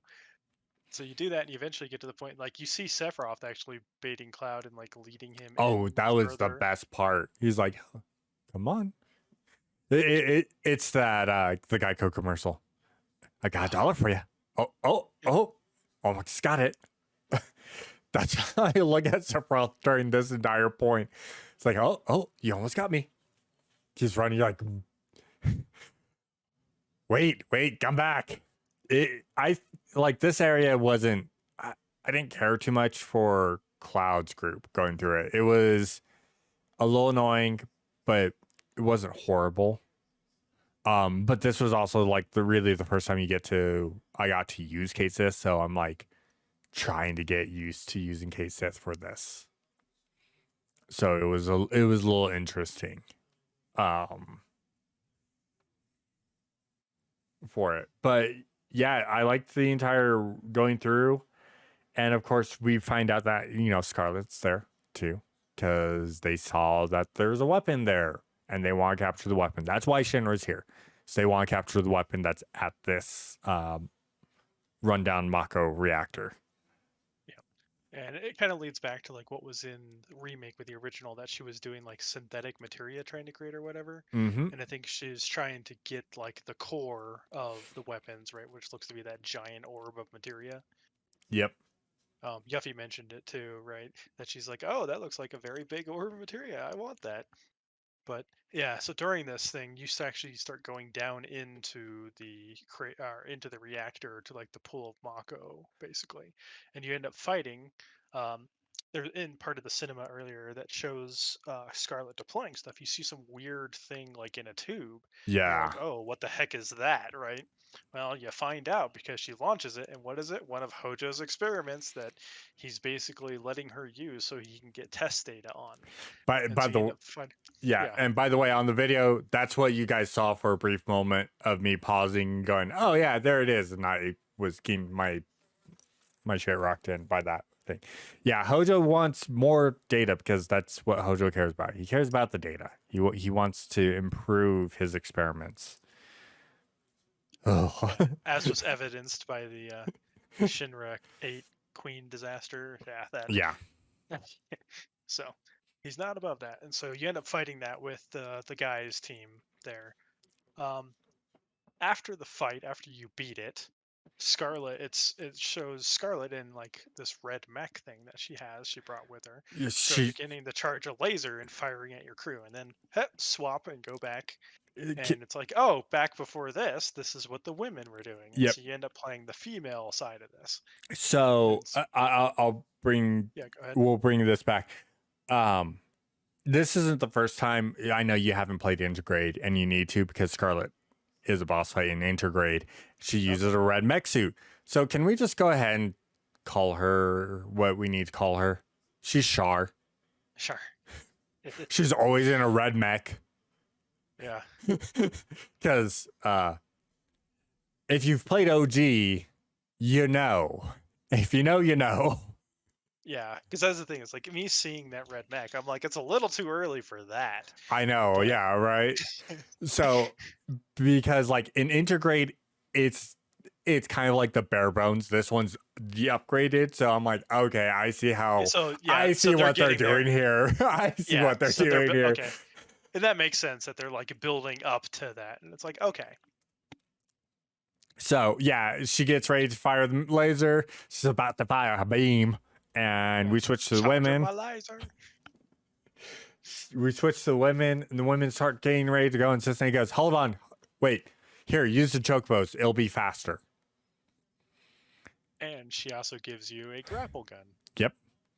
And once you get the chocobos unlocked, this is why I hate traversing Gungaga. The mushrooms, because you can't go on the mushrooms unless you have a chocobo. And I will say the first half of trying to get to the reactor, it's kind of cut and dry. You kind of know where you're going, but still, it can be a little confusing. After that, once you get done with the reactor and you have the chocobo, that's where Gungaga becomes a mess to traverse. Yeah. It Because like really in is. this, right, when you're taking the chocobo to the reactor, yeah, it's like you're basically bound on this one path. It's just like these mushrooms will take you exactly there. But yeah, Yep. when you do free roam, you're just like, yeah, that's not how this works. Yeah, exactly. It's very cut and dry during this, but after that, you're like, I hate Gungaga just for traversing. So yeah, we get the women. You use the grapple gun to get up, and that's kind of like their entire gimmick for the reactor is using the grapple gun to kind of traverse and get around. And of course, you're using Tifa, Aerith, and Yuffie, which for me, Tifa was part of my mainstay. Yuffie, I liked Yuffie in Intergrade. Yuffie is just fun to use. Period. End of story. Yeah. Especially This by is this also time, where, you have Doppelganger. yeah, this is where you get her weapon that gives you doppelganger, which is absurdly broken. Uh, Doppelgangers, too. Yeah, I foresee whatever the third game, it's going to get nerfed. That's going to be a completely different ability, or it's going to be so late into the game, you're like, oh, now I get Doppelganger. yeah, if anything, I don't think they'll get rid of it. They'll just put it way later than that. It was a little too early. Like, Yeah, I feel like I like said, even in the last one, I'm like, man, they give you Doppelganger early in this, and it's like super early. Yeah, Doppelganger Yuffie is stupid, and I didn't realize how broken Aerith was at this point. But you could make Aerith really broken at this point if you were using her. And then of course Tifa. I love Tifa. Tifa's such a good like just straight DPS. She's not a good tank, but she's great Yeah. DPS. Yeah, no, you have to be really good at like dodging with her and just basically like in and out is Yep. really good with like Tifa is what you have to do for Yuffie, that style. yeah, Yuffie, you stay ranged as much as you can, and then you take some time to go melee with a couple abilities, and then Aerith is pure range, but you're throwing down wards and you're just kind of doing a whole bunch of stuff. The female section I liked way more than the male section, 100%, 100%. Male section was kind of ugh. Yeah, it's just too much. We both played Ocarina of Time. We remember the Water Temple. We both also played Onimusha. Onimusha and Majora's Mask. You know, anytime the water is involved and it's rising and you have to use the rising water to get around, yeah, there's kind of some trauma there from older gamers. It's not fun. Yeah, it's That's the best way to put it.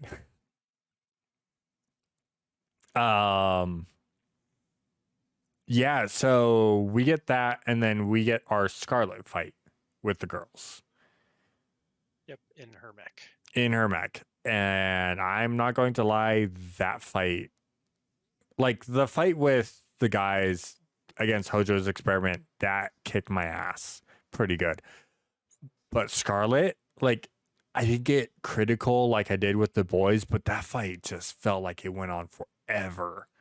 No, that fight felt like it dragged because it's like she keeps swapping out weapons and it's like you have to break both of her weapons to pressure her to then stagger her and stuff. And sometimes it's like I'll get one of the weapons and I'll almost get the other one and then she switches. I'm like, ah!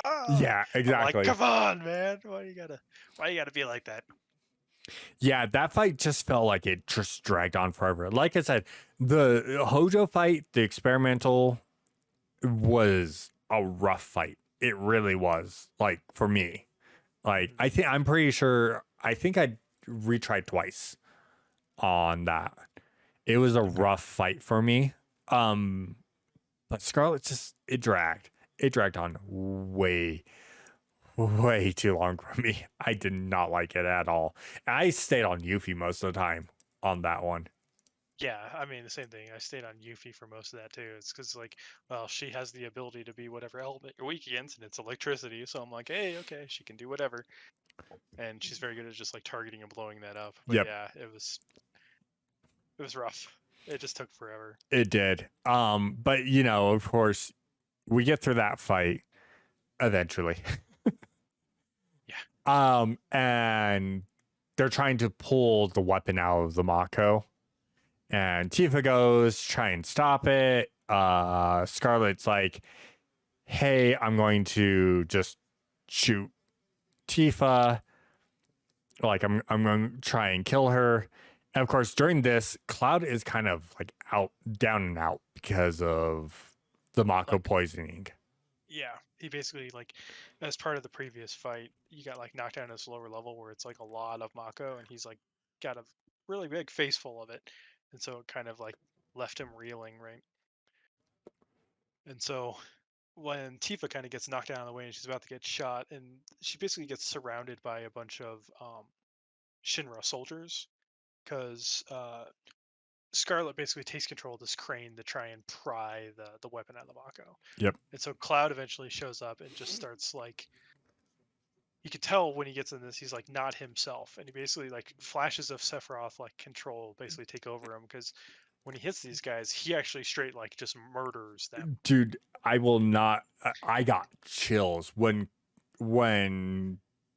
he calls for Tifa. He gets his ass up there, and then there's just this brief like calm, and you hear Sephiroth, and he just starts mimicking Sephiroth of how his movements are.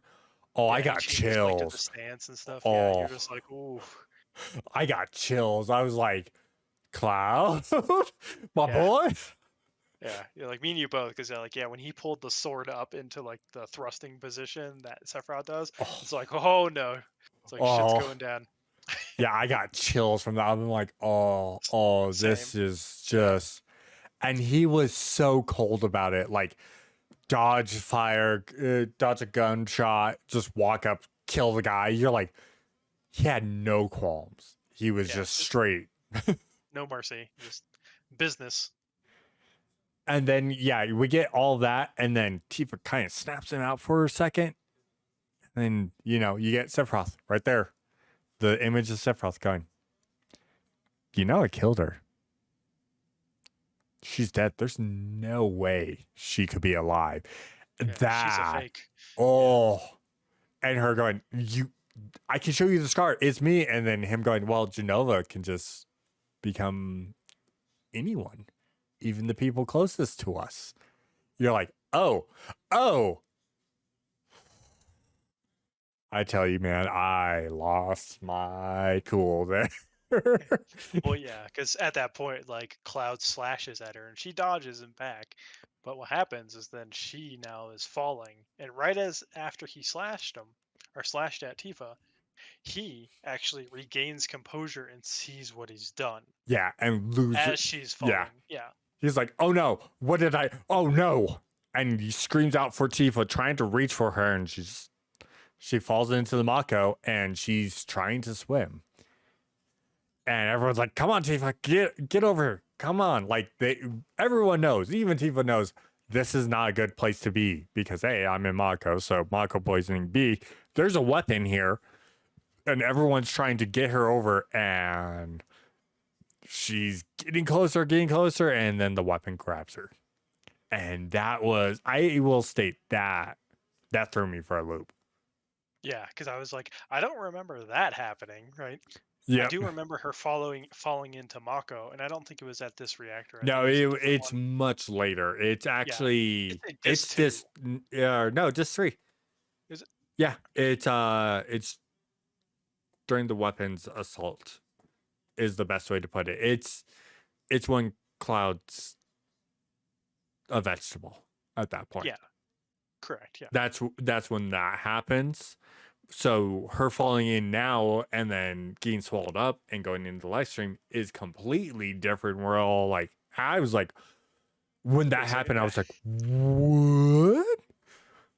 Am I losing Tifa for the rest of the game? Do not do this to me. Do not. Like, I was worried. Yeah, because I was like, oh no, is this what they're gonna change? Right, the character that they kill is different or whatever, and I'm like, oh no. I was like, not like this. Yeah, exactly. But we got like a really interesting scene from this too. Because she gets Yeah, swallowed and we get Tifa point of view in the live stream. And it's completely different from the OG. it is. I'm Yeah, it's sure. basically they're just swimming along, and then you eventually come across like 3 specific memories from her childhood, Mm-hmm. and then you go back and relive them, and because they're things that she actually forgot that are important. Yep, exactly. Like how Cloud never would abandon her.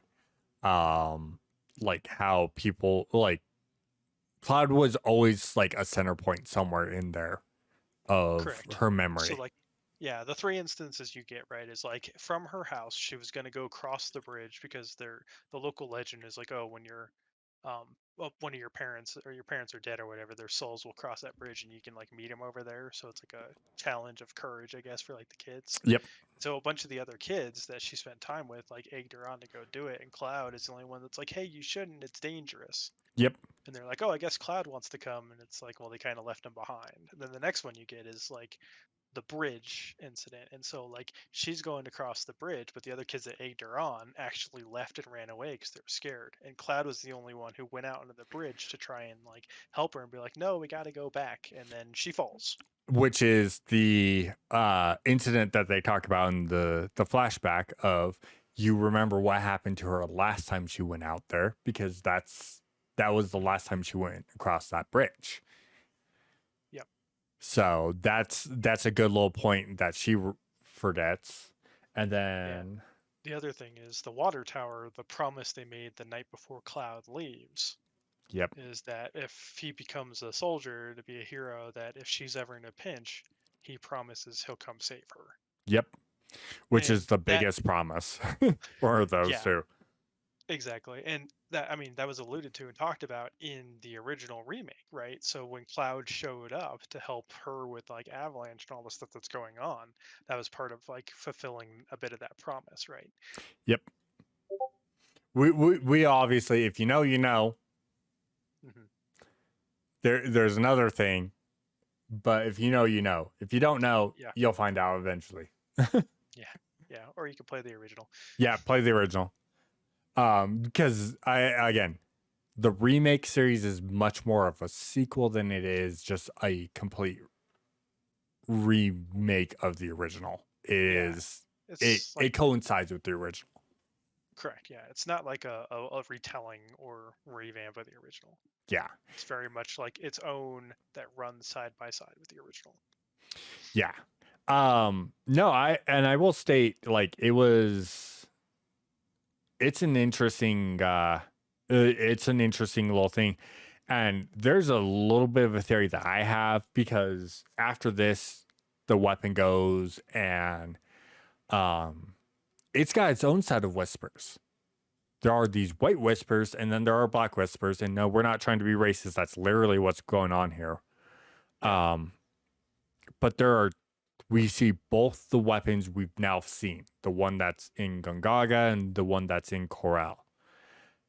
I have a theory because of how it correlates to the OG and why this one is attracted and is protecting Tifa is these are in one of the books, a tale of two, whatever, I can't remember. Um, I'm thinking because of like how remake is, where we get Laws, Yazoo, and Kadaj, that the weapons we're seeing aren't the full weapons because these are essentially Tifa and Cloud's live stream versions from a different time period, a different live stream period that have been soaking and trying to create themselves into a new world where they can help protect. That's my theory. I could be completely wrong. These could be the actual weapons that we're seeing that are the emerald and diamond weapons because they are blue, like a greenish blue and white almost. Yeah. I I could mean, be it wrong. depends. Some of the cinematics with the lighting and stuff, it's hard to describe if they are specifically those weapons or if they're even different ones, Yeah. right? Is the thing. But yeah, so they eventually like they continue along. They're basically following the life stream underwater is what's happening, and then they reach this tornado of like the black whispers, and in the middle of it is Sephiroth, and he's like commanding them basically, and they're disrupting basically the flow of the life stream. And so the weapons try to fight back and do that. And what And happens is they're Sephiroth, using the white west whispers to try and disrupt it. yeah, to fight back basically. And so Sephiroth attacks one of the weapons, and it takes him a little bit of effort actually to to damage the weapon, And it's the but he weapon that damaged Tifa's Tifa's in. in. Yep. I, And so basically after that, she like starts drowning basically because she was like protected in this little core thing, but then like I guess yeah the water starts getting in and she starts drowning, and then after that you're kind of pulled out of that, and you have back in current time with the crew, they're just like, oh, getting Cloud back on his feet and like he's coming down, and they're mourning like Tifa, like, hey, what do we do? And then suddenly the weapon comes back up and and just then spits spits her her out. out. She's like, bleh. Yeah. I showed her what I needed to show her. Bye. You're like, Yeah. what? It's like, okay. Yeah, A and little that was a abrupt. big that was a big thing because everyone's like, oh god, Tifa's dead, and then she comes out and they're all like, oh shit, Tifa's okay, and Cloud at this point, like he feels like shit. He's like, I just killed my best friend. Oh my god, I'm a horrible person. She comes back, and you can tell he like wants to rush forward to grab her, and then he's like, no, I'm the reason she was in that situation, and he feels horrible. You can tell. You can tell everyone else is like happy that she's alive, and he feels horrible about it because of the entire thing. Yeah. It's like he meant to go save her and he only ended up putting her in more peril. Exactly. All right. We get the everyone's happy. Todd's kind of like mad at himself. Like it's a good scene. 100%. I think is a great scene of how they do it, and again, something that's not in the OG that time period wise, not in the OG, they did really well with it, and I think it was is well done. It is 100% well done for this. Like, I would not want it any other way at this point Yeah. for the Rebirth remake series. Correct, yeah. And this is one of the things that like this whole remake and other stuff does better, right? Is in the original there are a decent amount of like plot holes and story gaps where it's just like, oh, you just move from objective to objective or whatever. And this and like with this they give you more instances of stuff that's happening along the way that hints at bigger things happening. Yeah. They do really good with that here.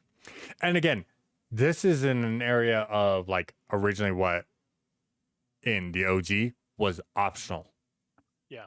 You never had to come here, and here it's mandatory, and they did an amazing job with it. Fleshing out the area because originally, yeah, it's just like it's a city in the middle of a forest that you can just wholly skip and not even have to worry about. You do get a fight here, like you get an optional boss fight where you fight Reno and Rude here too in the OG. Because if you go there, then you go to investigate the reactor, and they're there, and you can fight them. But yeah, so after that, everyone goes back to the city or the little town. Sisney's house, yeah. Yep. Cloud rests up. Cloud and Tifa both get to rest up. We get a great scene between Cloud and Tifa, and they get really close. And Yuffie and Kate Seth ruin everything. Yeah, because they're about to kiss, and then it's Kiss, like kiss. Yeah. Well, and like during this stuff, right? It's important to note that like Tifa is like during this time, like from that, I remember it as something very important. She Yep. was like that you were always there for me. Yep. And she says something very important that she's like, now it's my turn to be there for you. Yeah, exactly. Like Tifa's, and there's going to be, again, theory crafting of what's going to happen later. But yeah, Tifa definitely is showing a little more of a leader role and, you know, trying to be there for Cloud, which is a big thing for later.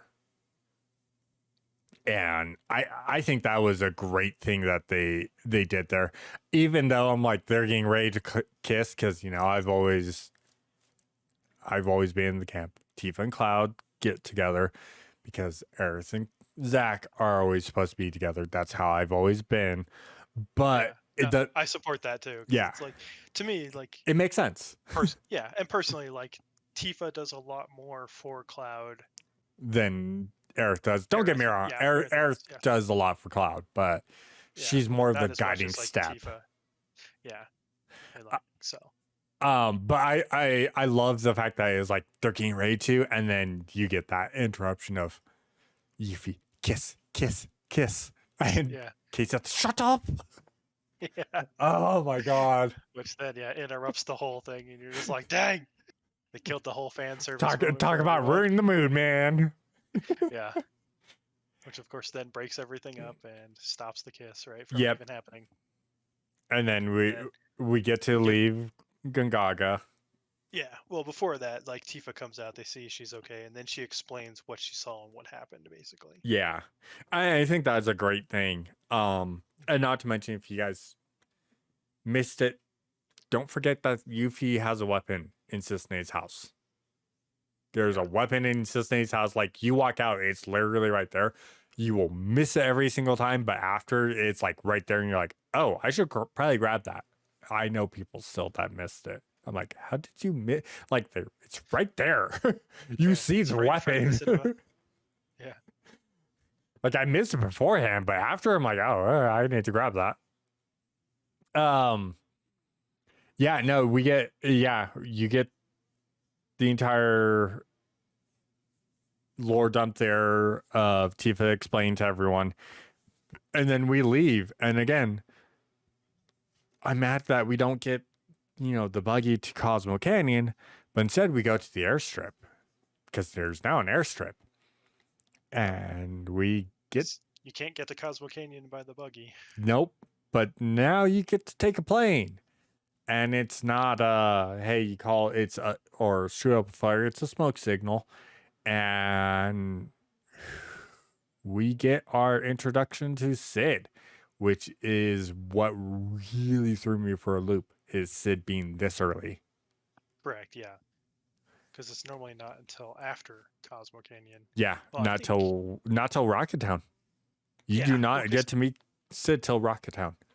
yeah, in Rocket Town, if I remember correctly, it was before Nibelheim because you had to go to Rocket Town to then get up No, into the mountains, or is it after you come it's down Mount Nibel? it's after you come down Mount Nibble, because it's Okay. Mount Nibble, Materia Keeper. You get out from the cave from the Materia Keeper, and then you go to Rocket Town. Now we get to meet Sid in the tiny brown coat, mind you. Yeah.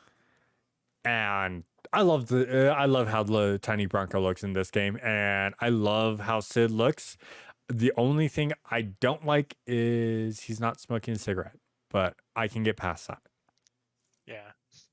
It's all right though. That it's to me OG. That's too iconic with Yeah, his for it, portrait view with him having a cigarette in his mouth during in his yeah. icon. Yeah.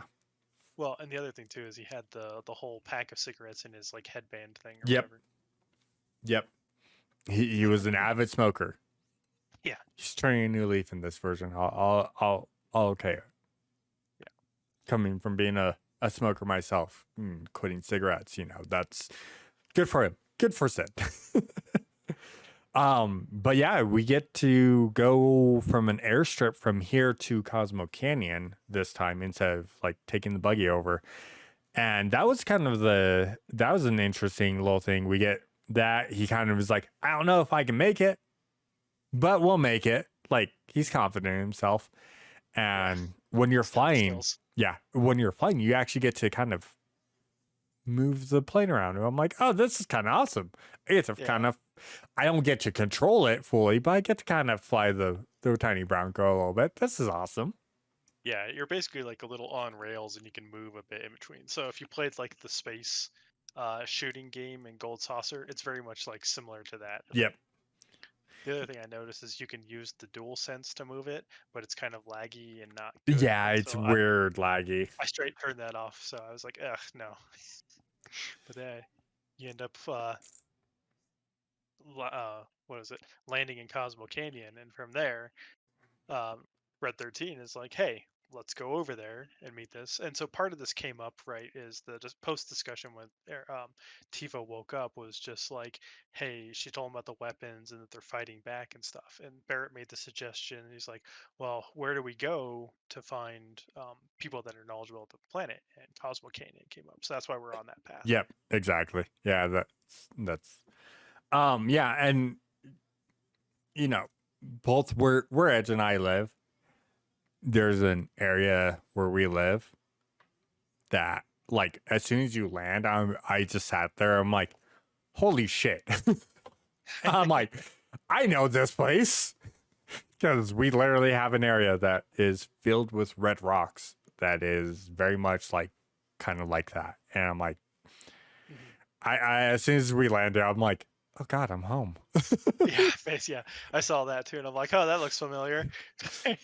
Like it's a beautiful area, but it's like it's very red. But again, it's one of those things that like from where we are, we're like, yep, we know that. We know exactly how that feels and how that looks, and it feels like home. And I loved the area. I loved how Cosmo Canyon looks. Yeah, well, especially for like the actual exploration and stuff too. So like the chocobo you get in this area, there's a bunch of ramps you'll find that you can go off of and you can glide basically, is what you get. There'll also be Mm-hmm. these like balloons that have fans that give you updrafts to like lift you back up, which is like really nice. And so like Cosmo Canyon has a lot of like actually going down into the canyon to explore, but then like stuff on like cliff edges and other things. It does have really nice. It has a lot more vertical exploration like Gungaga does, But better. but better, not as Way confusing. There are a couple of points that I'm like, God, how do I get up there? I'm like, well, I'm like, oh wait, there's this path here that I can run up, and it leads me to another launch point. Yeah, Cosmo Canyon, just overall, you're like, cool, I get to explore the canyon. It's a lot more open, but then we got this wide open area where we get to kind of essentially fly around, Mhm. and it was leagues over Gungaga. Again, I love Gungaga how it looks, but I hate Yeah, traversing it. exploration was awful. Yeah, exploration was awful. Cosmo Canyon, Way better. I enjoy how it looks. I don't think it's the prettiest. It just feels more home for me. But exploring it was 100 times better. Like it was so nice to explore, and it was like open. You're like, oh, this is cool. This is awesome. Oh, how do I get up there? And then you're like, oh, blah, blah. Oh, wait, if I go, oh, there's another path. I can go up here. Oh, hey, look, here it is. There's a lot to Cosmo Canyon where you're just like, oh, if I just kind of move a little bit past this, I find the next area and go and fly. Yeah. And it was nice. Not to mention, it has the prettiest, I think this is the prettiest looking chocobo. The emerald The greenish. turquoise Yeah, like the greenish chocobo. one. Yeah, Oh, it's this is super so nice. pretty. So pretty. Yeah, I was kind of dumb like in the beginning because I was like I hit the ramps and I'm like, oh, how do I like launch off of these? Because there's like no other. It's not like auto go off. There's no like contextual stuff. Yep. And I'm like, okay, it's like, oh, you have to actually like hit R2 to glide off of it, or else it wants you let off. Because like no other stuff like you can just run off of it and it triggers or whatever. And so like it would have been helpful if they gave you a little more contextual stuff. Because I was like, oh, I'm dumb and Yeah. didn't like read or whatever the update thing was for the area, Yeah, the I little get like that. help dialogue thing, and I was like, oh, I'm dumb. But yeah, besides like that, everything else was good because like you mentioned, like, oh, if I move past this, I can find another path, and like a lot of that is like you're traversing up this cliff or this pillar, and it's like, oh, okay, I just like round it, go through a cave or whatever, and you come out, and it's like, oh, well, if you continue around a little more, it can keep going up to like the next level and stuff. Because Exactly. you'll see some of the stuff, like you'll see those balloons that give you air drafts, and you're like, okay, that's how I get over there, but how do But I how get to to the get up launch point? where You I know? can go use them. I Mhm. can we explain, like, so by this point it's been 2 zones where you haven't had to catch chocobo. So you had to catch chocobo in the grasslands, and then Junon. Junon was a nightmare of a catch because of the trolley. And then Yeah, in here they bring it back. they It's bring the stupid trolley mine back. cart. Yeah, but it wasn't as bad. Like, to me, it wasn't as bad. This one was way easier than Junon's. Yeah, To and so because like the thing is with this, they give you the rocks that allow you to like hit the switch or whatever and Yep, trigger some of that stuff. and to I distract mean, you other did, chocobos. yeah, and it's like it's a lot. I think the biggest issue, the difference between the two, is Junon's is a lot more smaller and compact, so it's the chocobos are closer. In this one, it's like you've got bigger zones where you can be free of the chocobo's view, Yep. and I think that's what made this easier. Yeah, I just felt it was easier overall, but and I a lot more enjoyable because Mhm. I think Junon I restarted like 20 times. It felt like it wasn't 20 times, but it was more than It 10. I feels like, yeah, guarantee you, it was more than 10. yeah. I don't And it remember how was many like, times. I think it was Uh, like the 9th try. I realized, oh, I'm supposed to throw the rock to hit the switch to do this. This one, they're like, no, you have to be smart about when you hit your switch to change the track. mhm. And then you go from there. Oh, that's not bad. And you push the cart instead of it just being kind of automated. So you have a little more tact to it of like, how do I approach this? Yeah. But overall, I felt this was way easier than Junon's. But yeah, it was easier, and then of course the zone again overall much more enjoyable than Gungaga to Yeah. to travel. Yeah. And so then the big thing happens once you journey over to Cosmo Canyon because Yep. Red's trying to push you to get there. So you get to the bridge and you run up, and then one of the guards is like, "Oh, hey, that's Nanaki," and you're just like, "Wait, who?" And then or Nanaki, right? Yep. And then suddenly Red 13 bursts out with this completely different voice and style of talking. He's like, "Hey Yep. guys, I'm Nanaki, I'm back." And then Barrett is like noticeably surprised. He's like, "What the hell?" And he even notes it. He makes fun of it. He's like, "Hey guys, I'm Nanaki, I'm back." And then he's like, "What the hell was that?" You I know? I love the fact that we went from Red going, and the planet is screaming in pain too. Hey guys, how's it going? Like you're Yeah, like, what the hell? yeah, and that's why Barrett is just like shakes his head and does the double take thing. He's like, "What the hell was that?" I actually thoroughly enjoyed, and that is my biggest thing that I loved about Red is that at first you kind of get these little hint drops of Red's got two different voices. You're like, why does Red have two different voices? And then this happens, like, what? And as you kind of get back to Red to Nanaki and doing everything, he actually eventually explains that he used that lower, deeper voice to kind of sound a little more like an adult, so people would respect him. The party would respect him, versus the fact that we find out here that he's pretty much like 16 years old. He's a teenager.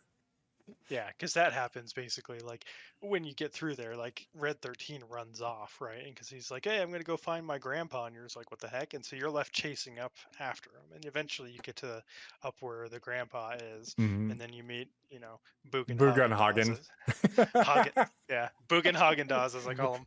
Bugenhagen does. Yeah. And so you meet him, and during that point, yeah, there's an explanation from Bugenhagen that's like Nanaki is like 46 years old, but for Or his like species, 48 or yeah. something like that.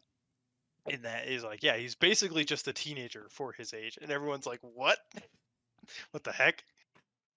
And so there's that reckoning of like, okay, coming to, accepting like, okay, he's still young, and he explained a bit, why he talked that way and how he is, and he hit some of that stuff, right? And Yep. this is also where Nanaki being Red's actual name, because Red 13 is just the designation that Hojo gave him Yep. during his time as an experiment. Yeah, because he's branded 13 because he's the 13th experiment, but and Red because of the color of his fur. But his actual name is Nanaki. And you're like, okay, blah, blah. And of course, OG players know that his name is Nanaki because we get that. But new players, you're like, who the hell is Nanaki? And I completely get that because I guarantee you, when we first played the original 7, when they called him Nanaki, you're like, who the hell's Nanaki? Yeah, you're just like, what? And then you make the connection. You're like, oh, it's Red.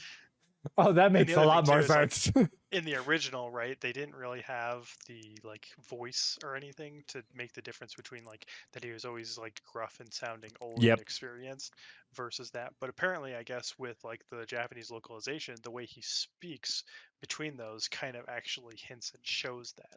So I know for like a lot of us here in the American Western audience and stuff like that, we're just like, you're kind of shocked and taken aback by this. And I know Yep. it's a point of contention for people in the series of liking Red based on this, because like, yeah, he always had the deep voice, and then once this event happens, most of the time in the overworld and everything, he's going to be using this the younger younger voice. Yeah, I actually appreciate that.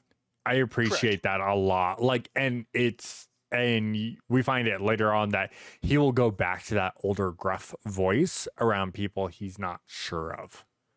Yeah. So that is a big point. But yeah, around the party, he stays that youthful after this point because now he's a little more comfortable and he's like, okay, you guys still respect me even though you realize that I'm a lot younger than you think I am. Yep. So basically, him and Yuffie are now the teens of the party. Yep. And I will state, traveling around Cosmo Canyon, the city of Cosmo Canyon, you still get lost. Yeah, you get super lost really easy. That was the same in the original, but I love how it looks in this one. I miss the old like medicine shop being in like this weird cubby hole. Yeah. But I'm okay with that because it's not as confusing as I'm like, oh, this is where all the shops are. Okay, how the hell do I get up to the observatory? Yeah, and this is one of the things I like too, right? It's like after you get up to the observatory and you talk with like Bugenhagen, and he basically has you go through all of his instruments and his stuff, and he's like, "Hey, look at all the cool stuff I have. Let me Yep. introduce it to you." Right? And then you, of course, you finally get the actual seeing his observatorium, and then you get the thing where he has the actual like planetology like um thing where he shows you. I forget what Yeah, he calls it. the full The planetarium the or whatever it is. planetarium essentially. Yeah. Yeah. Yeah, and you get that, and it looks really good in this. But after this, the good thing I'm glad that they did is all the guards, you can talk to them and they can teleport you to different parts of Cosmo Oh yeah, Canyon. that's And that so nice.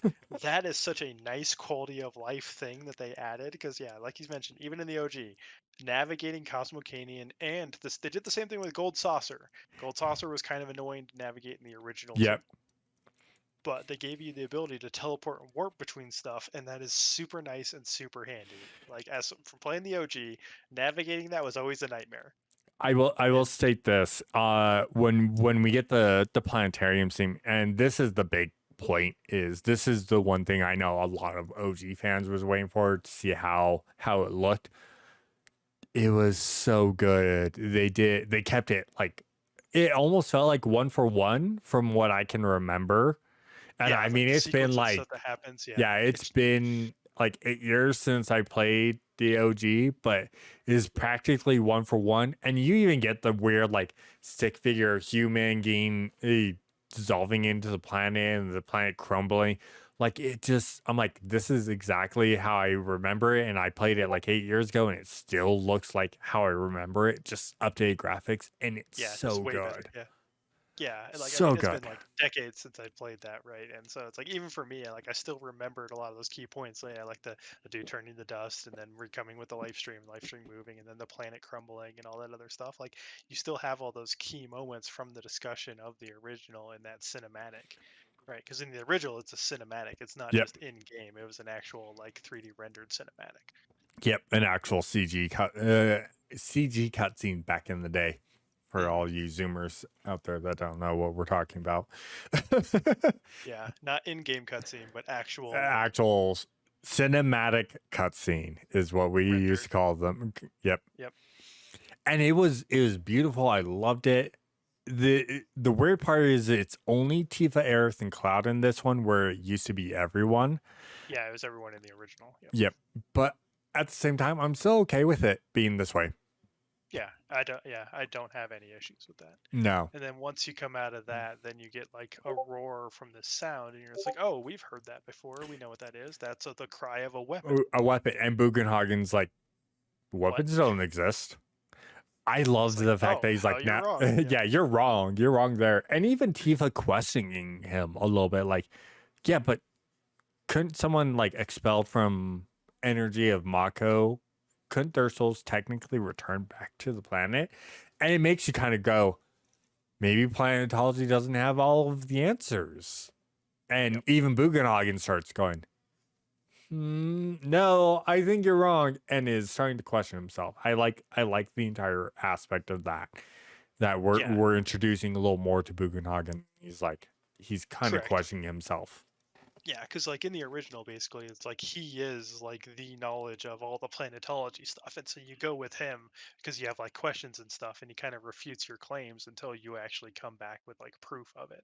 And so there's a little bit of that like later, because like in the latter half, is what, like disc 3, right? Yeah, is when he's like, "Oh yeah, I was completely wrong about this. This is exactly what it is, and you were right about it the entire Yeah, time." Type thing. and it's only after Ultima Weapon attacks Yep. when is when that happens, and he sees a weapon, and he's like, "Oh, okay." So, but yeah, it's good that he actually takes that. A little And more so more seriously serious. Yep. and thinking about it. Yeah. Yeah. And so then what he does is what before I go into the story part, right? I gotta mention when I walked in and then the Cosmo Canyon theme started playing, I was like, ugh, so Oh, good. Like I just it's one of my favorite songs from the original and it's same, such a same. good song. And just hearing that again, I'm like, oh yes, I I I will love that song. I will state this. Like I even made the mention. It's even on the stream and everything. It's like as soon as it starts playing, I'm like, oh, I just creamed myself because it's such a good song and they did so well. and just a Yes. dun dun dun dun dun dun dun dun, dun. And you're like, oh yes. Yeah. It's what makes that zone so iconic is that very very nostalgic but very Native American theme and Hmm. sounding song. You're like, I love it. I've always loved it, and they made it and kept it as pure as possible. They didn't pay any electric guitars or anything. They kept it as traditional as possible, and it just Yep. felt right. And you're like, Yep. okay, yeah, you Yeah, guys and did I love well. that. It's so good. And so like yeah, I just diverting for that. Yeah, because like going into the story, the next thing that happens is Bugenhagen sends Aerith and Tifa off to like the planetology assembly people for like some education or whatever Yep. and talking about stuff. And so then you go over there to check it out and everything. And basically it ends up being like a group circle where they're talking about their stuff. And what happens, and this hurt me seeing this, is Tifa basically opens up about the whole weapon incident and how she fell into the Mako and stuff. And And then everyone kind of like almost dismissing her. yeah, they basically just dismiss her and write off her experiences as like, being made up or whatever. And like it's Tifa, Oh, she's always struggled with like trying to open up and being honest about her feelings and stuff. And she thought she could do this with this group of people. and they kind of shoot her down, and And you're they just shoot like, her you down. feel And I so bad about it. I'm like, oh, yeah. oh, Oh, my girl. yeah, I felt so bad for her, and Aerith even sees some of that too happen to her and tries to console her. But yeah, it's just that experience. I was like, man, that is awful. Like I Oh felt yeah. so bad for Tifa on that. And then, And so and then yeah, you progress a little bit further, and we get the campfire scene. So in the OG, it's just the group hmm who gathers around this campfire, and they kind of talk a little bit, and they're like, okay, so what do we have to do next? And you kind of are going there. This time it's completely different because it's like almost like a festival and a send off of the love of the ones lost yeah, the is how souls they of it. do it. Yeah, and so they basically like light lanterns and send them off, and it's like the river of lights or whatever. So it's Yep. similar to like uh not Diwali or whatever, but like a lot of Asian cultures kind of do this with like Yeah, lanterns, either down lakes or sending them flying off and other stuff like that for like guiding the spirits to the other side. So like exactly. this Yeah. is their rendition of doing it right. And so one of the things that comes up is like you can talk to everyone before you have to talk to everyone else before you talk to Aerith. But Aerith basically ends up leading this The send off. ritual Yeah. because she's one of the ancients, the Cetra, right, of the people. And so she ends up being like the center, the focus of this. That this part was very heartwarming of seeing Eric taking stand, talking about, listen, I am Cetra. This is the thing, and being very forthcoming about everything. Because like in remake and even in this, starting off is like she knows she is, but she hates being about that. And now it's more. This is her turn where she gets to start embracing it. And I think this was a good point for her. This was a Yeah. great point for Aerith's character development. Yeah, it's definitely like a defining character moment, right? Because like you mentioned, she's basically just been running from it because like the only thing she knew was Shinra using her for it and like her mother and stuff, right? And that she knows she's part of this, but she didn't really accept the responsibility. And it's like now with the way the world is going, she feels like if she's going to be a protector of the world, she needs to step up. And like this is her like coming out moment and declaring like I am up to this task. I'm going to try and be like our forebears, the previous Exactly. Cetra. Yeah, I loved it. And again, it's a beautiful scene. I love because everyone starts off the lanterns are yellow, and as they fly out, they turn green, Mhm. symbolizing the souls returning to the earth into the light stream. I loved it. I think Yeah. it's a beautiful scene. But yeah, like everyone, you talk to everyone. You have some management points there to increase your like Relationship, yes. relationship with people, um which is a big contention of this game for a later point in chapter 12. We'll get to that eventually. I Mhm. kept making sure that Tifa was my forefront. Yeah. Red was really close. I'm not gonna lie. Red was super close for that for me. Yeah. For me, I didn't care about managing that at first. I was just trying to do my best I could with everybody. So I get that. But yeah, like I said, it's such a beautiful scene. We get such character development from such good development for Aerith here. Because I think like in the OG, this is about where her character development had already ended at this point. By this point, it was like yeah. done. They're like done making developing her. So Yeah. in And this then from point, this, yeah, yeah, Bugen Hagen-Dazs comes and takes you and Nanaki away, and he starts talking a bit about the history of like Nanaki's parents, who were what are referred to as Watchers of the Veil, or basically guardians yep, of Cosmo Canyon. And a lot of stuff comes up with like Nanaki hating his father because his father basically abandoned and ran away while his mother mother died fighting. died fighting. Yep, exactly. And that's what he saw, right? And so Bugen Hagen-Dazs over here is like, all right, let me take you down to this area, and we're going to give you a trial to see if you're worthy enough to become a watcher. And so he takes you basically to the sealed gate, and this gate is sealed because of like what are known as the Gi, and it's this tribe that they fought and that they've always been trying to keep back from taking over the Veil. Because if they take over the Veil, then they have a foothold to like take over the world, basically, Yep, is what came out of this. And so what happens is like Bugenhagen asks if you're ready to take the trial, and you say yeah, right? And going into this, um, you need someone to watch over Nanaki while he's doing the trial. And he wanted it to be Bugenhagen wanted to be someone that is not like necessarily buddy buddy pally pal, because yep, Cloud exactly. offered to go with it Yeah, Cloud's like, I'll because I'll I'll go. I got this, and he's like, no, not you. Like, yeah, and so he picks Barrett because Barrett has some like contention, and like him and Red aren't necessarily like on the best terms, right? So it kind of creates like a bonding moment yep. for them to like have to work together to do this. So like you end up going through the trial, which the trial is much better in this. I liked I because actually thoroughly enjoyed this more than the OG. Like the OG yeah, was like go through some it's like a rooms maze basically. and Yeah, this maze with the entire party. This time it's like you're with Red and Barrett. yep, Have fun. Good luck. It'll be a struggle at points, and I think it could have been for some people.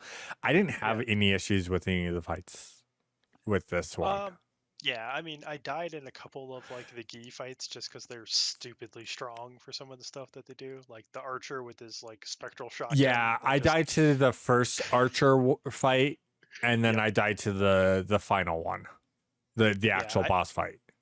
Those are the only yeah. two I fought. I lost. I died to. I think I died one other time that was like in between that. It's the double sorcerer fight. Yeah, that one can be. Well, that's after. Thought Is that? that's Oh yeah, yeah, that is that's after. after Yeah, that. that's I okay. died So to I that skipped one ahead. too. Yeah, that's yeah. I'm not gonna And so lie, I like died to that one too. yeah, so like the first part, right? You're getting through and you're getting the ability to like climb on walls with red and Oh, stuff that was and so like fun. exploring that little area. Yeah, it's a nice little exploration thing, and then like you end up opening like the first gate seal or whatever. And then you get into this temple and it has like a statue of a Gi that's just like, oh, this is our enemy and stuff. And then Bugenhagen's like, well, you got to find one of their treasures to like put in this area to unlock the path forward, basically. Yeah, And by doing so, it unlocks like, oh, this Gi or whatever, what they are, and gives history and background to this. and I love the fact that it's an actual idol because they give you a couple like, well, that's just a bone, and that's just a bone, and that's a Yeah, rock. You're like, yeah, well, where it's is like, it? And you go up, you're like, oh, is this it? And it's this weird idol thing. I love the fact that the gi, it's like, and that was like the gi's anger is mhm. this idol, is the anger of the gi. Yeah, I think it's like their wrath or something. And Yeah, so then like something you like have to that. with yeah, and with Nanaki you have to like pick it up and then carry it to the next room, which then has like colored lasers or whatever, or colored pedestals, and you have to put the matching pet the matching relic on the pedestal Yep. basically to help unlock this like gate into the realm of the Gi basically. So it's the border between our realm and the Gi's realm basically. Yep. And it's so well done. Like the first one you bring, you already have, so you put that one in. The second one's already in place. The third one is literally in the same area, and the fourth one is a solo area for red, which again is really good. Again, you have to deal with some of the geese spearmen. I think that's what they are. The geese spearmen. Key lancers, yeah. Or yeah, they're no jokes. They're Yeah, a they're little strong. rough, but they're not as bad as the archer. I think the archer is the worst one of them. Yeah, I like the the archer sorcerer is is really good. pretty rough to deal with, but the archer, we'll get into that soon. Yeah. So once you unlock like that, then you start going into like the Gi realm, and there's these 3 gates that you have to unlock, which involve like chain pulling and keeping stuff for these Latching it gates. to it, yeah, Yeah, latching the and gate to stuff. something. Yeah, it's not important to like go over the mechanics of that, but it's nice like seeing all the enemies and stuff, like the weird double face things that when you like kill Yep, them, they get low and they either like explode, dealing you damage, or like give you a boon, like they did in the original, yep, like healing you exactly. and I stuff love too. that. Like seeing that again, I was like, oh, they've got these enemies, and like I'll say this as many times as it takes, but like this game, from the enemies and stuff that I remember, they have a lot of good references, throwbacks, and just like good versions of them. Like Oh yeah, we missed some of the 100%. things like the weird tank triceratops thing or like the half pendulum guillotine man or whatever. Like we're missing some of that stuff, which is like super kooky, and I get why they like cut it or whatever. Or But for the they'll most, just be coming in later in the third yeah, game maybe later. Yeah, as we bosses. don't know, but yeah, who knows? Some weird side game boss or whatever. Who knows? Some Hojo experiment maybe. Who knows? But Yeah, yeah, it's like generally all these areas they have very good like faithful remakes of the enemies and stuff too. And so going they through this, yeah, they did really well on this. yeah. And so one of the things is you get to the third gate, and then you get to the final boss, who or the boss of the area, which is basically like the Gi is Gi Natak, and he's Yep. like the ruler of the Gi basically. And so he's like this kind of shaman looking like skeleton basically. And so when you're going through this fight, I tried doing something that I did in the original, because in the original you can cheese the boss by like just hitting him with a phoenix down, Yep, and and then there's like a calling it fit. good. Yeah. Yeah, or I mean, but there's like a 50 or 30% chance of that working. But if you have an X potion, you can just do that and it'll kill him anyways, like 100%. And so like I tried using like cure and other stuff on him, and it does actually damage him and will help kind of stagger him, Yep. but it's usually not worth the MP or the items to do so. But it would have been really cool if they kept that for like the people that knew from the original. Like, I if you know, you know. I But like, found that like the best way to pressure him was if whenever he's doing like a certain any spell attack, anything that would charge him, you throw a high potion, because high potions by that time you have enough of them, you can kind of use them and be okay. mhm, You throw a high potion, it would pressure him, it'd knock him out of doing the spell cast, and you get to go and uh do some stagger damage. That was the best way I found to deal with him, because he could be kind of a pain in the ass. I'm not gonna lie.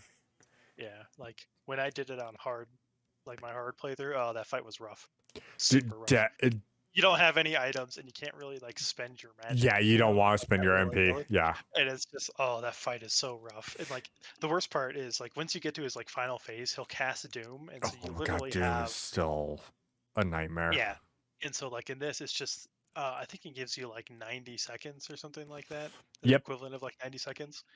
And so like when I was playing through hard, I almost killed him and I died to Doom in one of my attempts. I was like, oh no, I was so close. But like when I cleared him, it was good. But Yeah. definitely the fight is Doom kind of is rough. Doom is rough. Period. In short, because it's yeah, it's about 90 seconds, and that goes by really quickly because it starts out at 99,999 for a counter, Hmm. but it's Yeah, like it's 99 seconds. That's all you need to know is 99 seconds that you have to kill him. And if you yeah, don't kill him in that time, he kills you. Doom yeah. hits both Barrett and Red. Yep. It's basically it's just the DPS check at that Yep. point. He's like, all right, I'm going down. I mean, you could probably cheese it, but like in later stuff, if you have like re-raise or whatever, but at this point, you don't have that Yeah, at you all. don't. You don't have re-raise. Unless you pit Phoenix on someone, you don't have re-raise. Yeah, that's like the only way you can get it. So, But yeah, yeah, so that fight was rough. I actually enjoyed it, no, but it I was enjoyed it rough. too. Like, yeah, there's very few boss fights I didn't enjoy. Oh yeah, exactly. I felt the same way. No, but yeah, so you get past that, and then we get the next story portion where you come out. You know, he says some stuff, and the Gi says some stuff. You walk out, and you see Red 13's dad Yeah. up on Well, the like, pedestal. yeah, like on this point though, it's like Hagen is explaining like, um, the reason why Red 13's dad Dad. like ran away is Yep. because he came here to stop them from basically gaining control of this area. And so what happened is like because of that, s- that Red was basically wrong for thinking his dad was a coward that ran away. And so he takes him up to where his dad has basically been guarding. And the thing is, like, his dad actually isn't dead. He's just turned to stone, and he's like struck full of all the Gi arrows because the Yep. Gi have like petrified Right. basically Oh on their like Jesus, a I hate poison on their it. stuff. Yeah, and so they have petrification like on their attacks, and they can stack it and stuff, right? And so basically, yeah, like his dad is just like up on this cliff, like stand or whatever, he's just pierced full of these arrows, and he's like in a howling motion and everything. And oh man, it gets me the every time. the Like, like in the OG, you kind of get like this tinkling, and you're like, all right, I feel something. This time, you actually get to see the tear form from yeah, Red's set. dad, from Yeah, Seto.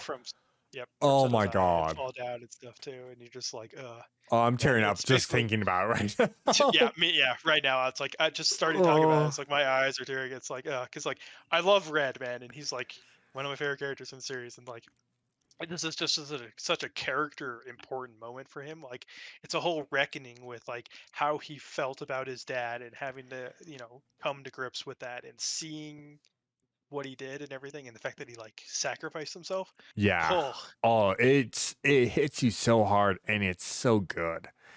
mhm, Oh, and the fact that we also get the entire thing of Red jumping up close to his dad and howling with him, mhm. essentially, like it Yeah. just hits. Like as a parent, I'm like that hits super hard for me. But like the entire scene is, like originally is like you feel something in the OG. You definitely do because you're like, okay, this is kind of sad. You realize that Red was wrong, and his dad actually sacrificed himself for the betterment. And this time it's like you get the full history and you're like,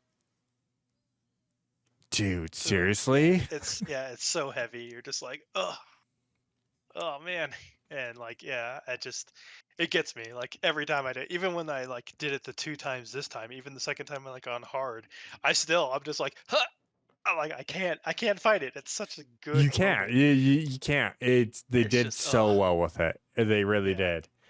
And then we get the extra bit for this entire section, which is after that we get our cries out and everything, and then the leader of the geese like, oh, by the way, hey, I'm still here. And you're like, sir?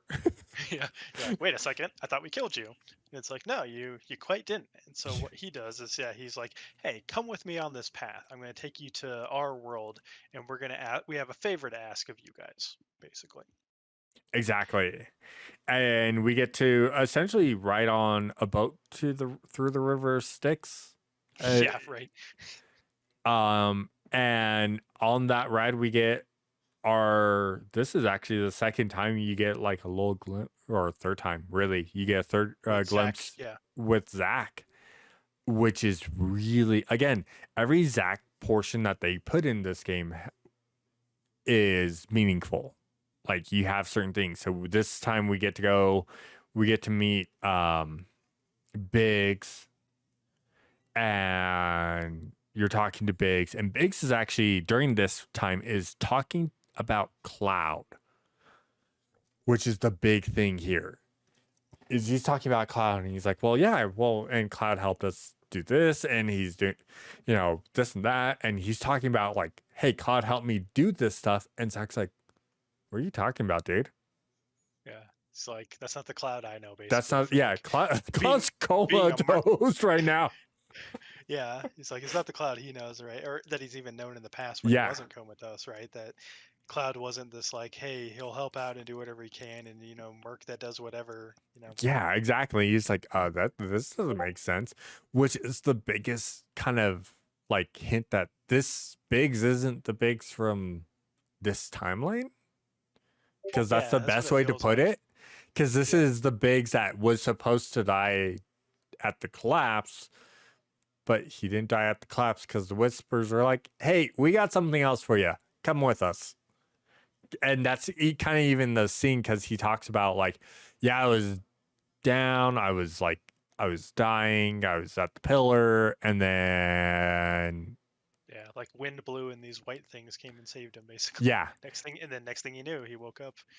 yeah." So and they even show is like you see the burning like the pillars getting ready to drop, and then the Whispers kind of do this thing, and then the pillar looks fine. Granted, the pillar also still dropped in this timeline for Sector 7, which is weird. Like things don't match up, but I don't think they're supposed to. Like it's supposed to be confusing on Yeah, purpose. indeed. Yep. I love the entire thing, and then you have this little talk, and you go try and meet up with new potential Avalanche members, and it's Kitty A there, and then she pieces out and she left her backpack, and then Biggs is like, "Hey, I'm gonna peace out. I'm gonna go take care of Reactor 6." And Zach's like, "Hey, dude, no, wait, oh, never mind, you left." So he goes back, check on Aerith. He grabs Aerith's hand, and then cuts back to the normal timeline, and Well, Aerith's, Marlene talked to him, but oh yeah, Marlene before he talks to did him that, do that. Yeah. yeah, because the important part is or Zach asks is like, hey, does Aerith have feelings for Cloud or whatever? And she's like, yeah, she likes him and stuff. Yeah. And so I guess this is part of the thing too. It's like it's come up in contention, I guess, that like the translation, right, is in the English one, I guess she says because you weren't there or whatever, which was not ever said in the Japanese, the original Japanese. It was added there. And Yeah. so there's like contention around some of the stuff with the translation that was done. Which But makes yeah, so sense. Yeah. yeah, Um, and so that I know that's causing contention, but yeah, basically at that point, then like um, Zach basically like clears her hair out of her face and then touches her hand, and then it zooms back and it's Aerith like dipping her hand in the life stream or whatever, basically the river, and then she feels something and pulls her hand out, and she's like, wait, she yeah. like felt that, Yeah. right? Basically the touch The touch from from Zach, Zach. Yeah. which has definite implications that we'll get into later. 100% we'll be getting into later. But yeah, so we get to cross the river Styx and go through the Geese zone, which is nice that they kept and gave us a shop to shop at. Mhm. Yeah, right. With You the kind of random thing, you're like, there's a shop here. What? yeah, you're just like that's kind of weird. Just random vending machines. You're just like, hmm. I think the best part, or the best part about the Key Zone, is we get more in depth about who the Gi are versus the OG, and then we find out that the Gi are the reason why the black materia is created. Because you come to find out going through this zone, and the leader of the Gi's talking about it is, the Gi can't return to the life stream. The life stream doesn't want them. It kicks them out. So the reason why they keep coming back is because they can't truly die. They're immortal in a sense. They're immortal Yeah, spirits that can never die. yeah, because basically they came from like their own different home planet or whatever, and ended up on ours, and Mm-hmm. so only things that are from the planet can return to the life stream. And since they're not, they're rejected in that sense. So they're stuck in basically like eternal purgatory as spirits wandering the realm.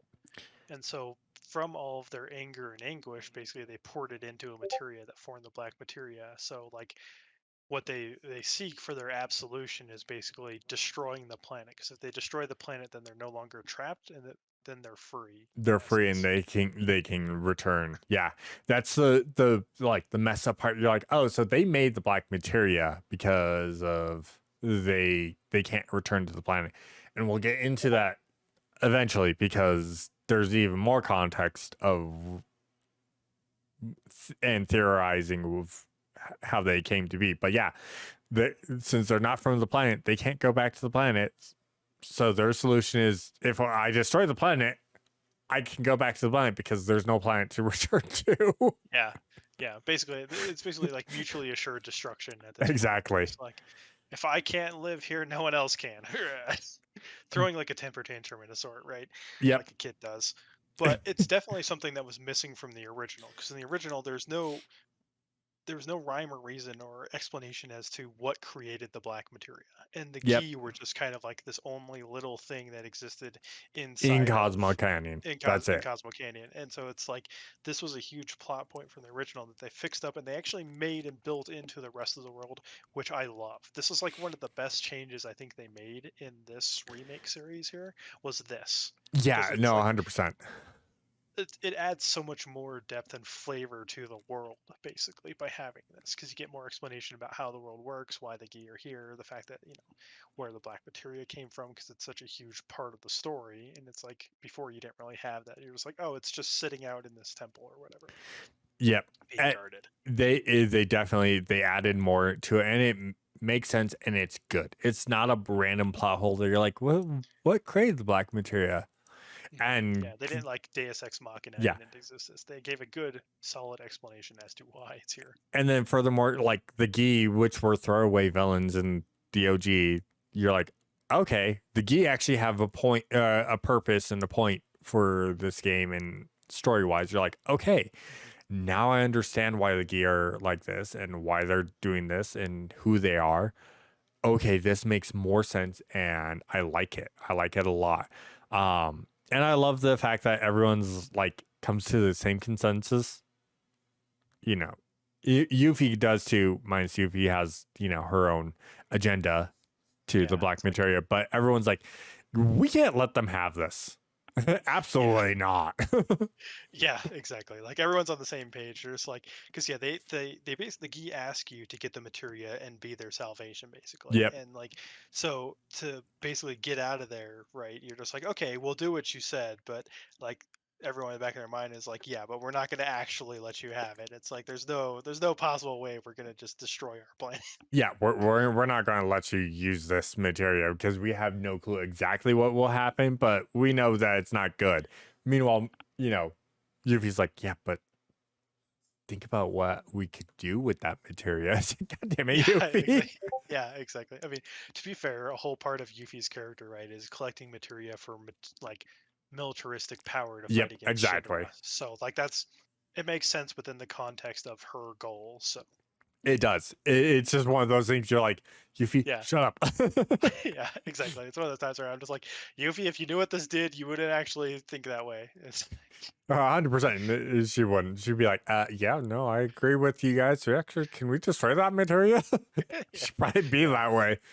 yeah. It's like, oh no, But yeah, I like the fact that we get to go through that and we get more information. We know more about the black materia now and how it was created. And then we kind of get uh essentially like teleported out transported of back. there.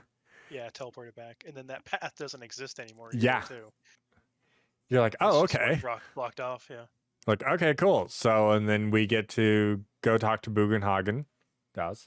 Uh Does. Yeah, does. um and he's like, "Yeah, well, here's all this. This is now and then goes and looks at Red and goes, by the way, you failed the trial, so try again later. Yeah. And it's in a weird way of going, hey, you failed the trial because I want you to go explore the world more and help these guys out. And that's why Yeah. he says that. Yeah. He's like, basically, he's just telling him, you're not needed here as a watcher. We're okay. We'll take care of ourselves. There's more pressing matters you need to attend to. So go do that. And you Yep. can be a watcher when it's time, when there's nothing else, and you can watch over us. But the other thing, too, is like that moment with the Gi and experiencing that. this is one of like the first points that you actually see that Bugenhagen is actually starts getting his worldview upended because he's like, oh, Yeah, what the heck? exactly. It When they changes talk to him a him, little bit. He's like, oh, ooh, oh. yeah. And so that's one of those things that was like nice that they kind of did when that happened because you basically give him the like summary of what happened and he's like, oh, okay. Oh, all right, all right. So I was wrong about this stuff and this and that. And you're like, okay. And there's even like we can even go a little bit. There is an actual side quest where some of the Gi break out, and you explain to those Gi soldiers that are you're like, hey, no, listen, we're going to be doing this thing for you. Just please go back Yep. to your home. We got Yeah. you taken care of. And then Red reassuring, going, we definitely cannot let them have the black materia type thing Yeah. Well, the other thing too that came out of that side quest is that Seto, his father, made a promise to get the to black do materia. Yeah, to get the black materia, but then went back on his promise, and that's why they did what they did to him and petrified him and left him there. yep, Basically, as like he's not dead, but he's in perpetual like he can't do anything. yeah. He can't do He's it. in prison He's petrified. He's in prison for eternity. Yeah. yeah his Until long life. yeah. And so like there was that, and that was a nice little touch that they added there. But then the thing Red was still like, I want to fulfill my dad's pledge, but I don't want to do it through the way they want us to do it. Yeah, He still exactly. wants to try and find a way to send them back or give them peace, basically. Yeah, he wants to find a peaceful resolution where they can have peace, but we're not using the black materia. And I love the fact that Red is, yeah, he's 16 in human years, but he's much more mature because he's been around for 40 plus years. So Yeah. he's got his own wisdom and experience. Yeah. Well, and plus, I mean, traveling with the team, right? Yep, He's learning and he's seeing different stuff, and he sees that like there are certain stuff that it's like you you can't give up or sacrifice on some of these moral grounds or things that you truly exactly. stand for. So But yeah, so we get that. yeah, the next thing is Kate Sith was like, well, we need to find out where this black materia is. Black So he's like, materia is, so where can we go? And he's like, oh yeah, well we need a Shinra like terminal. terminal, and looks at Bugenog and goes, hey, you should have one here. And Bugenog is like, oh yeah, I scrapped that and turned it into something else. You're like, damn it, Bugenog. Yeah, which I thought was pretty funny. He's like, oh well then the closest one is Nibelheim, which puts Tifa and Cloud both in an existential dread because they're like, yeah, about Nibelheim. Yeah, it's like, yeah, it kind of burned down 5 years ago and was destroyed, and there's a whole huge issue with that. Yep. And Kate's just like, oh, don't worry, it'll be fine. I'm sure the terminal's fine. And I think that's where you get to go back. You go back to the airstrip, and then you make your way to Nibelheim, land on the Nibelheim airstrip. Well, there's one thing that happened in this Nibelheim flight, right? Oh yeah. I think is it with this or is it on the way back from It's Nibelheim? the way back. It's the way Okay, back. so yeah, I'll wait back on that then. Yeah. Because this flight was pretty smooth on this one. You'll land. You can actually get the chocobo really early on this one. I think this one is actually the most technical chocobo catch.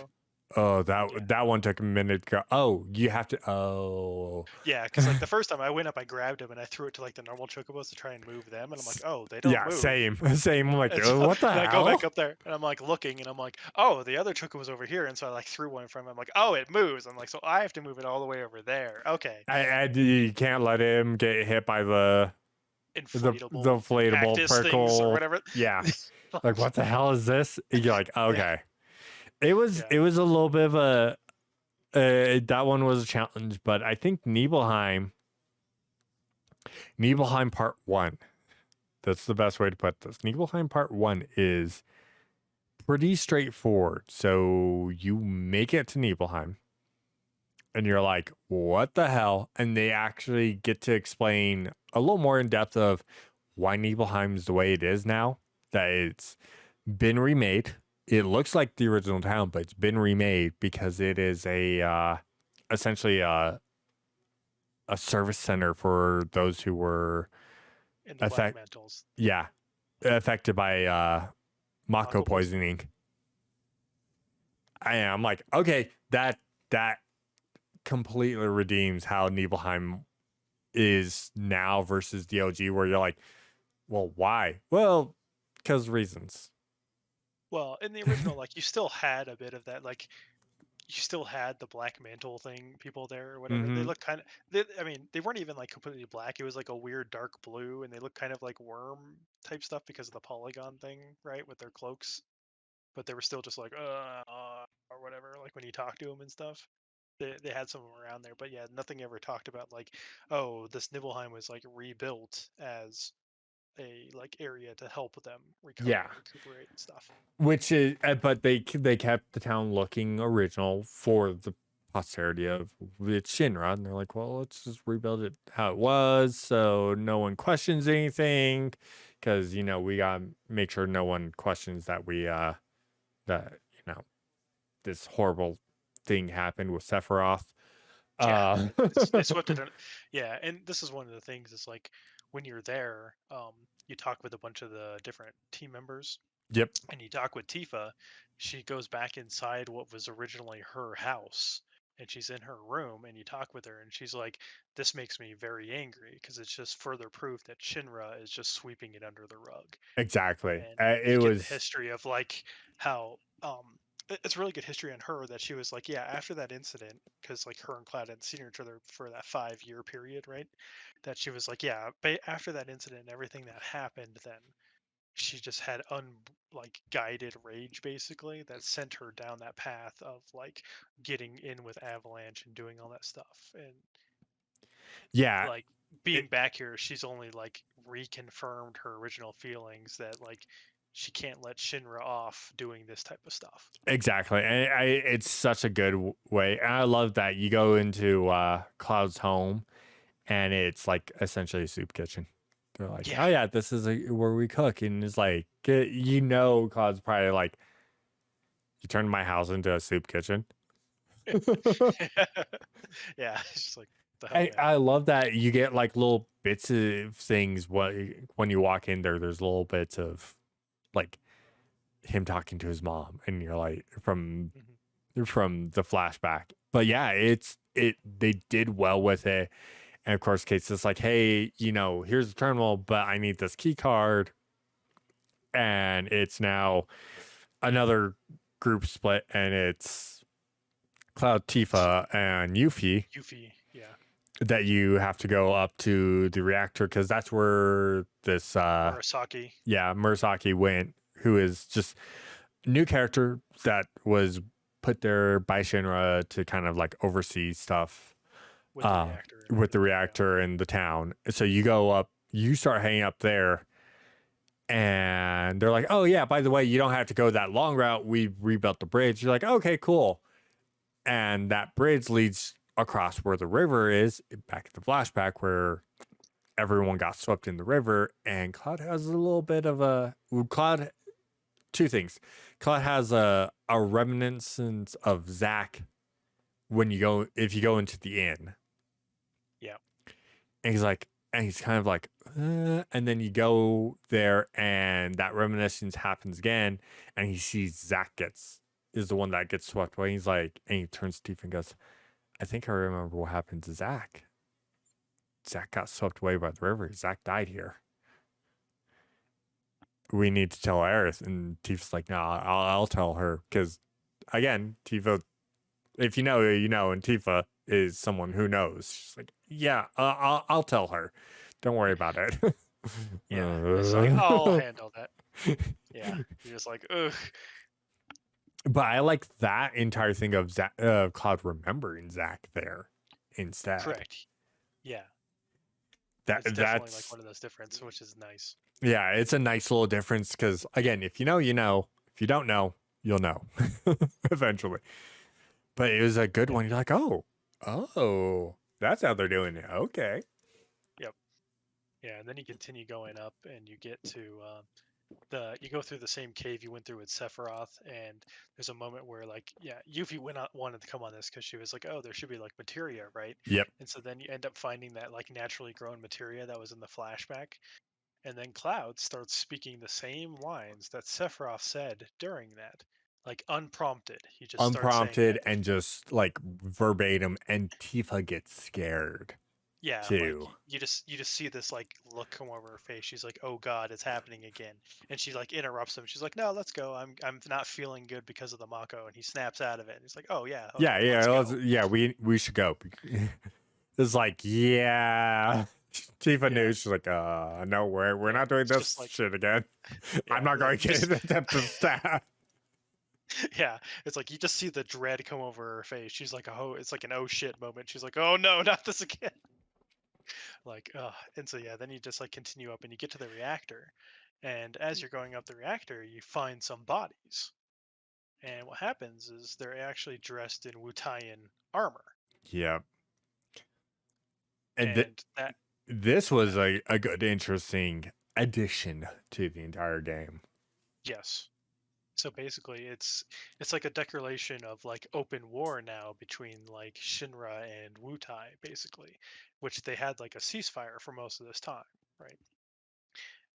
Granted, there were like assassination operations like Yuffie against like the Shinra president and all Yep. this other stuff, but now this is like the first sign you see of like what is now outright conflict between the two powers. Like an actual a point of open war.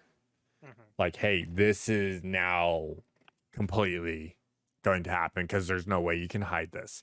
You have Wu-Tai soldiers and Shinra security guys all dead in this area. Which you're like, and even Yuffie's like, HQ didn't say anything about this. Like, what's going on? Like, she's in shock. Yeah, because she's basically like basically kept out of the loop. She's like, why wasn't I told about this, you know? And so she has like this like moment of reckoning for her, right? That she's like, oh Mm-hmm. no, this is real. Things are actually happening. What do I do next? What am I supposed to do? Should I even be here? You know, like Yeah, I think that was a good little bit. And, Cloud, by this point, if people haven't realized, Cloud's starting to get a little bit more cold at this point, like in the story. Not caring. He's like, it is what it is. Let's go. Let's move. Like, he's focused on a purpose, but it's almost cold and dead yeah, like. yeah. He's Um, basically like a robot. He's just yeah, like, we need to find out all this stuff. Get the black materia. Get the black materia. Right. He's like very much like focused on on getting that.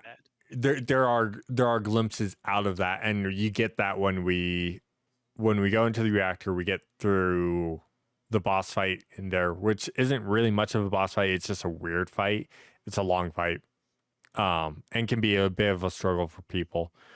But I think the reactor has the best scene is you get down to where Murasaki is, and his body's where Tifa's dad was.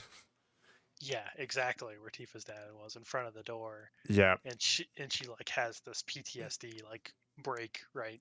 And um, uh, uh, does Cloud help snap her? I think yeah. Cloud helps snaps her out of. Cloud helps snap her out of it because he puts his hand on her shoulder and he's like, Mhm. "I'm here." Like essentially going, "I'm here for you," and she's like, because all he does is goes Tifa, and she's like, "I'm good. I got this." But Mhm. it's what snaps her out is his hand on her shoulder and him going Tifa, and she going, "It's not that time. Yeah, We're it's not. we're we're past that. Okay, I'm good." Mhm. Like he snaps her out of it. It's the very few times that we're seeing right now as Cloud's getting colder and more focused on something else, that it's the very few times that he still has some humanity. Mhm. Is like and it's very much prominent that it's Tifa that always kind of snaps him out of that. Yep, But they've got that bond. Yeah. yeah, you get Murasaki's key card. You use the terminal there to let Kate Sith know, and Kate Sith gets code and goes, "Cool, I got it, and I can't use it from here, but I have to use a different terminal." Which goes, yeah, I gotta go to the manor. So I'll grab everyone else. We'll go into the manor and we'll meet you at the manor when you guys get down. And we get our party split where you're Kate Sith as the lead. Red has to hang back to show them where everyone went. So it's Kate Sith, Aerith, and Barrett here. And I think this is probably the least liked area for everyone. Yeah, yeah, I didn't like that. Yeah, yeah. Like the you go in there again. We've talked about like how we don't have the openness of the original. It's now an elevator. Cool.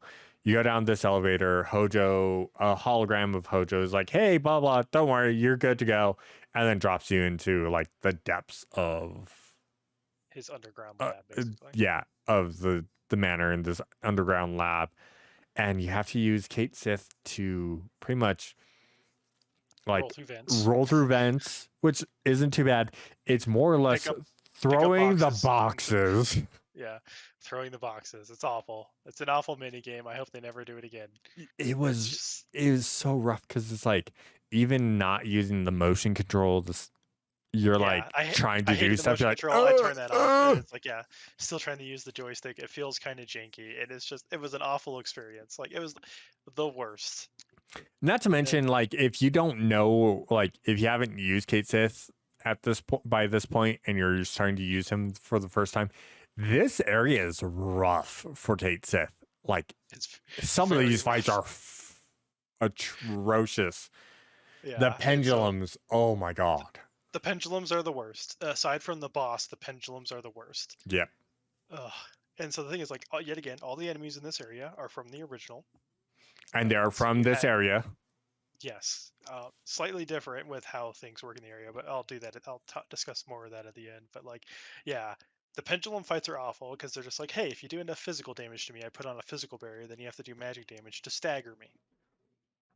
And then, like, when they're in this part, they'll use their quadra question mark move that's like a judgment or whatever, which is an enemy skill in the original. That will do massive damage to you. Yes. Massive, Jesus. Yeah, it can one-shot you in a lot of cases. Luckily, you can dodge it. Yeah, if you're not at full health, it will kill you. Yeah. And so, like, you fight one of them, and then there's a portion later where you end up fighting two of them at the same time, which is awful. Oh my god, that fight took forever. I didn't die to it, but still, that fight took forever because I'm like, I'm just gonna hide around this pillar, come out, poke, throw a couple little magic orbs that Kate Sith does, and hide, and like keep dancing around this until he casts like the judgment, and then dodge it because I had no health. I'm like, I need to heal. I need to heal so bad.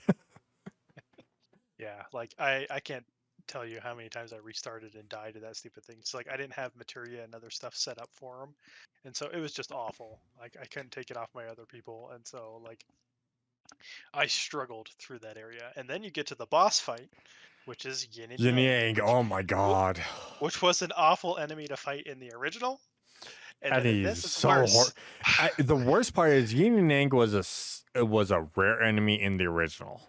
Yes, it was a rare spawn in the original. And in this one, he's a boss fight. And in the original, he's a rare fight. So you're like, okay, you know he's going to be a little bit of a challenge because he's a rare fight. In this one, I died to him. I died to him twice, I think, from my playthrough.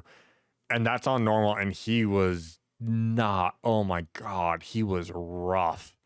Yeah, so yeah, I was doing this on dynamic, and it's worse. It's so much worse because like his stupid like physical one with his like despondent strikes or whatever. Oh my god, that whole combo will take you from like full to zero. Like if you get that's what got me. But it wasn't when he was in physical. It was when he was in his last like 20% when he goes berserk and just does that like constantly. Yeah, well, because that berserk only happens when you've destroyed one of the heads. Yep. Luckily, honestly, it's better to destroy the magic head than the physical head if you can help it, because if you destroy the physical head, the magic one, it goes suicide mode. and he'll run after you and detonate. Oh my god, that would have been so much easier. Yeah, it's awful. Yeah, that fight, like the Kate Sith area was rough. Like I didn't think it was horrible, but yeah, it wasn't. It definitely was not my favorite area. It's my And least favorite part of that whole game. yeah, like It's, getting through that, I'm like, okay, blah blah. I'm like, just the puzzles. I'm like, these are kind of a struggle because aiming this, and then the Kate Sith parts. Like I love Kate Sith, but man, yeah, all the it's fights, just not fun. the three fights that hurt the worst. Pendulum 1, Pendulum 2, which was the double pendulum, and Yin and Yang. Oh my god. Everything else is fine. Those Yeah. awful, just awful. Like But yeah, so you get through that, you start going through the escape, you make it up, you make it to an elevator, you go up. oh, and then the elevator minigame. The elevator minigame, which again, they're like, hey, you know how much you love throwing the boxes? Try it again. Just for 4 points. I'm like, nope. I hate this. Yeah, it's not just for points. So if you Yeah. do the final quest stuff, right, this is one of Johnny's tasks is to get those 10 boxes. Oh yeah, that's right. Yeah. And so it's like, oh man, for I did get that, luckily. No, I didn't do it until my hard mode run through because like at that point I did it and like I just saved right before that and I'm like, all right, let me try to get the 10 boxes. It took me a few tries because I had to like readjust to like the timing and then the janky controls as we mentioned before, right? Yep. It's just like it's awful. The combination of those two is awful. But but yeah, so we get up there and then Hojo pops up. He's like, "Oh yeah, you guys can leave. But I hit the code somewhere here to get out." And you're like, "All right." It's not hard to find the code. It really is like probably the easiest area to find the code. Yeah. And if you're an OG fan, you probably could have guessed the code because the code is literally The same. the same safe code in the manner as the OG.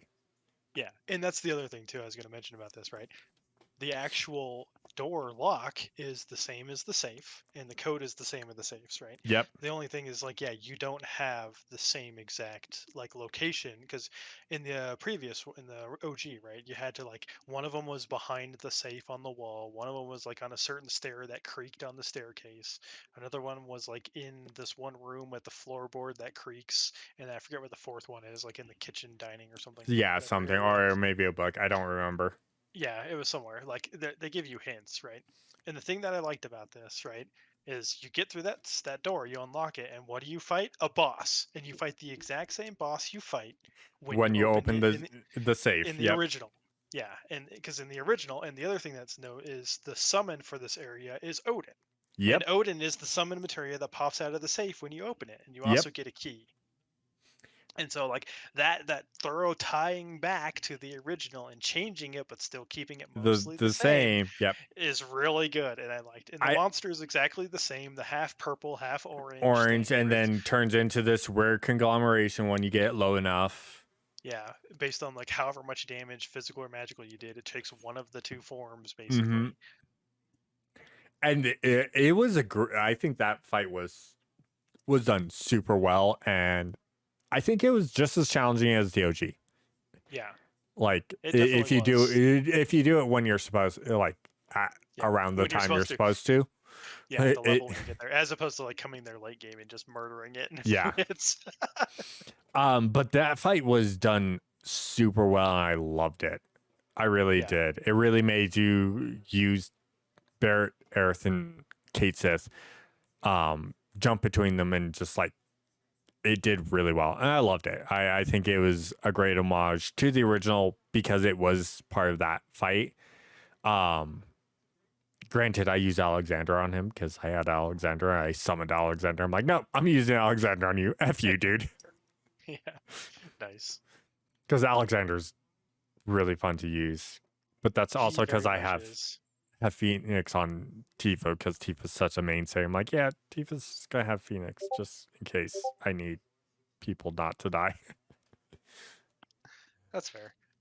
Yeah, like I struggled a bit some of that stuff, but like that fight definitely made up for the horrible, horrible yin and yang fight It that left did. a bad taste in my mouth. Like so, like 100%. that, it definitely saved that. And then what comes afterwards, right, is you finally get the final elevator to go back up, and you get all the way back up, and then you run into the rest of the crew that are like standing around. They're like, "What the hell is this giant hole in the floor doing, and why are you late?" And it's like, "Oh yeah, we got distracted. We had to run in with something, right? Yep. Basically, a detour." And so We it's had like, a slight "Oh detour. Everyone's like, yeah, oh, okay. We yep, understand. We know what probably happened. yeah." And so for fans of the OG, you know that like that key you got from the safe, right, leads you to where Vincent is in the basement in the cave underground. Because Yep. there's like the cave underground, then there's the locked door, and then there's Hojo's lab. Well, in here, you try to go further, and the Hojo's lab is blocked, and so you don't have the key. So you go through the other door, and then you find a coffin in a room, and you're like, oh, okay. Well, basically, you knock on it or whatever, and Vincent answers, and he's like, you're talking with him a bit, and you're just like, well, we're only here because we need to use like a terminal, is what Case it does, and then like Vince pulls out this really old, like janky handheld computer thing, and he didn't turn it on. He's like, well, you can use this. It's mine. Right. It's for like a Shinra terminal or whatever. And so like Casey like jumps on him and has to help him turn it on, and then you use the card and you get access right to that to get in there, and you try to get into Hojo's lab, and Vincent just gives you a very stern warning like, hey, be careful when you're going around in there. Don't dig too much into other stuff. You can look around, but certain stuff is off limits. So then your party goes over there, and Cloud sees like this cable on the floor, and it like triggers him in a headache. And so he like basically enters this trance, and you have to start following this cable back into the area. And Tifa's like, Cloud, Cloud, are you okay? Like, can you hear me? And so he like goes into there, and then eventually you get to the point where you see these like three tanks that are like S1, 2, and 3, I think, that are labeled on them. And like Cloud really start having like super hard like migraine basically, and then basically Vincent comes in and is like, hey, I told you not Yeah. to like go into certain areas like Don't off limits. yeah. And I And it's don't like, think it's three. I think it's like four tanks overall. There's multiple tanks, but yeah, there's like mhm, S1 through 4, I think is actually what it is, but it's like supposed to be different genomes of Sephiroth. Like his yeah, hair, his blood, his skin, and like something else.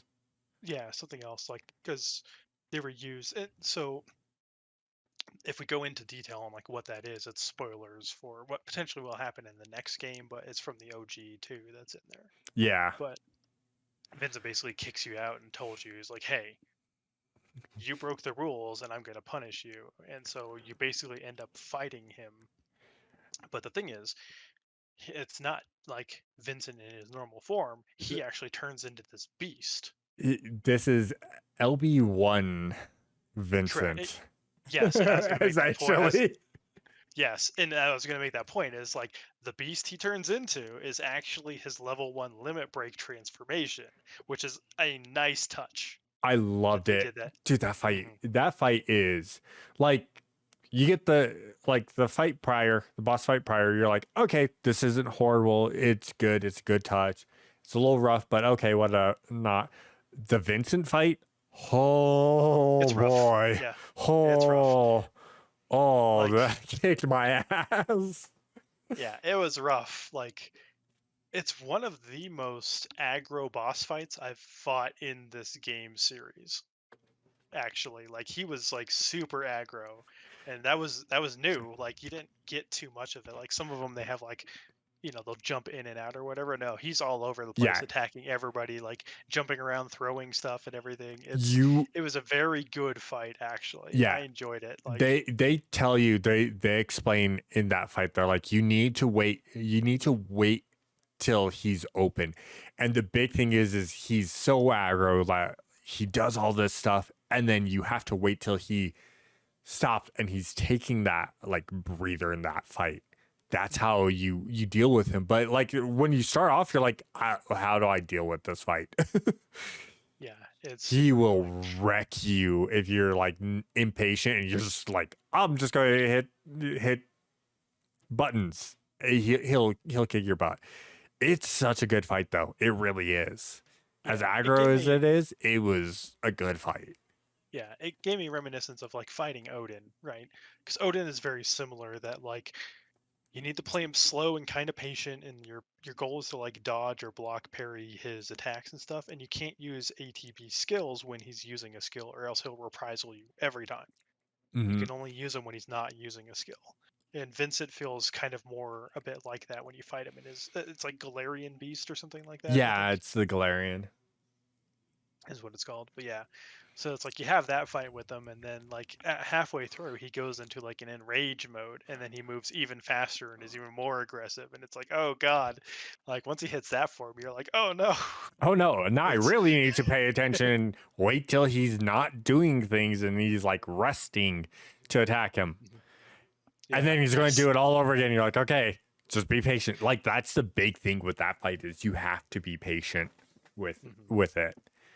You can do some bits and damage here and there, but you have to be patient. And it was, like I said, it was a great fight, and I loved the entire thing of you beat him, and he's just like, okay, well, go ahead and go. And he goes back to his coffin, and everyone's like, you should join us. You don't like Shinra, so why don't you just join us? And he's like, because I still work for them, so I don't need to. Well, we're heading after Sephiroth. He's like, and that's what kind of stops him. Goes, excuse me. Well, he gives you a question, right? He's Oh like, yeah. before he enters it, he's like, who is your enemy? And this is the same question he gives you in the Oh original. yeah. That's right. Yeah, he does. And you have to answer the correct one, or else he doesn't come along in the original. And if I remember correctly, like in the original, you'd have to wait like a certain amount of playtime, I think, before you could answer the question Something again. like yeah. Yeah, something like that. Or you had to do something, right? Maybe you had to like go to an inn and rest and come back or whatever. But like, yeah, you had to do something to come back to get that chance again. And so this one, I don't know what happens if you answer anything not Sephiroth, but I'm pretty sure he still comes with you Yeah, regardless. regardless, because I think they're keeping them all mainstays this time around. Hmm. Yeah. But yeah, you answer Sephiroth, and he's like, oh, Yeah, he's like, well, that's a sin I still have to atone for. And then he locks himself so back in yeah. his coffin, and then you end up leaving or whatever. And so you go find some information based on that, and it's like, okay, well, we know where to look, and Kate Sith doesn't really tell you He's like, yeah, well, you exactly. need this thing, and it's somewhere. I think I know where it is. Yeah, Question he's mark, like, and you're like, okay, sir, and sir. he's like, yeah, you have to. He's like, you have to trust me, and we're like, okay, I guess we'll trust you, because um. So you do that, and you go back to the airstrip because the only thing he says is like, yeah, we need to like, it's somewhere we need to fly to. And then so you start taking off, and when you're like all boarding the plane, like Sid's counting everything, and then Vincent shows up, and they're He's just just like, he everyone's just like, strolls what? on. He's like, sup? You're like, Yeah, he sir. just forcibly like boards in, and he's like, oh, you got another stray tagging along or whatever. It's like something Sid says, right? Yep. And so you start going and flying, and you take off, and this is the thing I was going to mention earlier with Sid is like Sid was like, oh, well, when you go to that place, Sid's actually there waiting for you. Yep. You didn't have to light the fire, but Sid's waiting there for you. And so some discussion happens before, and he actually recognizes Aerith. He's like, hey, are you the little girl that's like the daughter of Afalna or whatever? Yeah. And which is her mom's name. And she's like, oh, how did you know? He's like, oh, yeah, I've known her for a while back in the day or whatever. And I guess he was the one responsible for getting them to Midgar. Yep. Right. And And that's like a nice little thing that they added in for the character depth. And they talked a bit about like, oh, how did you know her, and like what was she like back in the day or whatever. And it's like, oh yeah, she took me for like a spin or whatever. And so it's like some stuff about that, you're just like, oh wow, she was kind of like a wild lady when she was younger or whatever, and the fact that Sid knew her is yeah. kind of crazy. You're just like, huh, okay. Like, oh, that's an interesting thing. And then he's like, and then, she explains that, she passed away. And he's like, oh, well, you know what? I'm here to help you no matter what. Yeah. I'm like, that was a nice little touch. It's like, okay, so he kind of partially was like, Shinra probably got to her.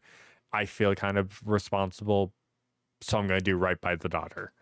I love that. I love that. Yeah. So that's, why Sid's like, no, I'm going to help you out no matter what. Don't worry. Don't worry about it. Yeah, it was definitely like a nice little addition and touch that they added to this one. Yep. And then as you're flying back, something starts going wrong with the engines, and they stall. And then everyone's like, "Oh my god, we're gonna crash!" And he's Crash. like, "We're not gonna." Yeah, he's like, "We're not We're gonna crash." going to be fine. Don't worry. I, Yeah, and then we do crash. We crash into the ocean, and we get the iconic scene from the OG of everyone on top of the tiny Bronco, just kind of just chilling out there. relax. Yeah. Well, Sid's trying to fix it. Yeah. Yep. And he pretty much gets rid of the weight of the propellers. Is like, yep, those are useless, and turns it into the boat that it is. And this was the weird. This is the biggest weird scene for me, is getting onto the tiny Bronco to head back to, because this is where we get the thing of we need to go back to the gold saucer. Yeah. This But is where chapter 12 starts. Yep. But not having to go to Rocket Town. Like, Correct. Rocket Town's not in this game at all. At this point, we can explain this. It's not anywhere to be seen, because we meet Sid early enough, and you're like, okay, well, we don't have Rocket Town because they took what was part of Rocket Town, me and Sid, and fighting Palmer, and put them into escaping the gold saucer and Corel, and then Gungaga. Since they fleshed out Gungaga, right? They basically took a bunch of that stuff and put it in those instances. Yep. Because what happens in the original, right, is you can't take the buggy any further up into the mountains once you're on your way to like Nibelheim or whatever, right?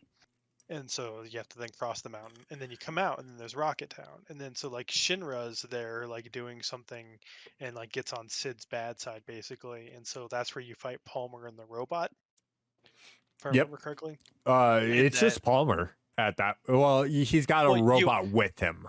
Well, during I that thought fight. you fight Palmer and you beat him, and then you continue along, and then he comes back in the robot.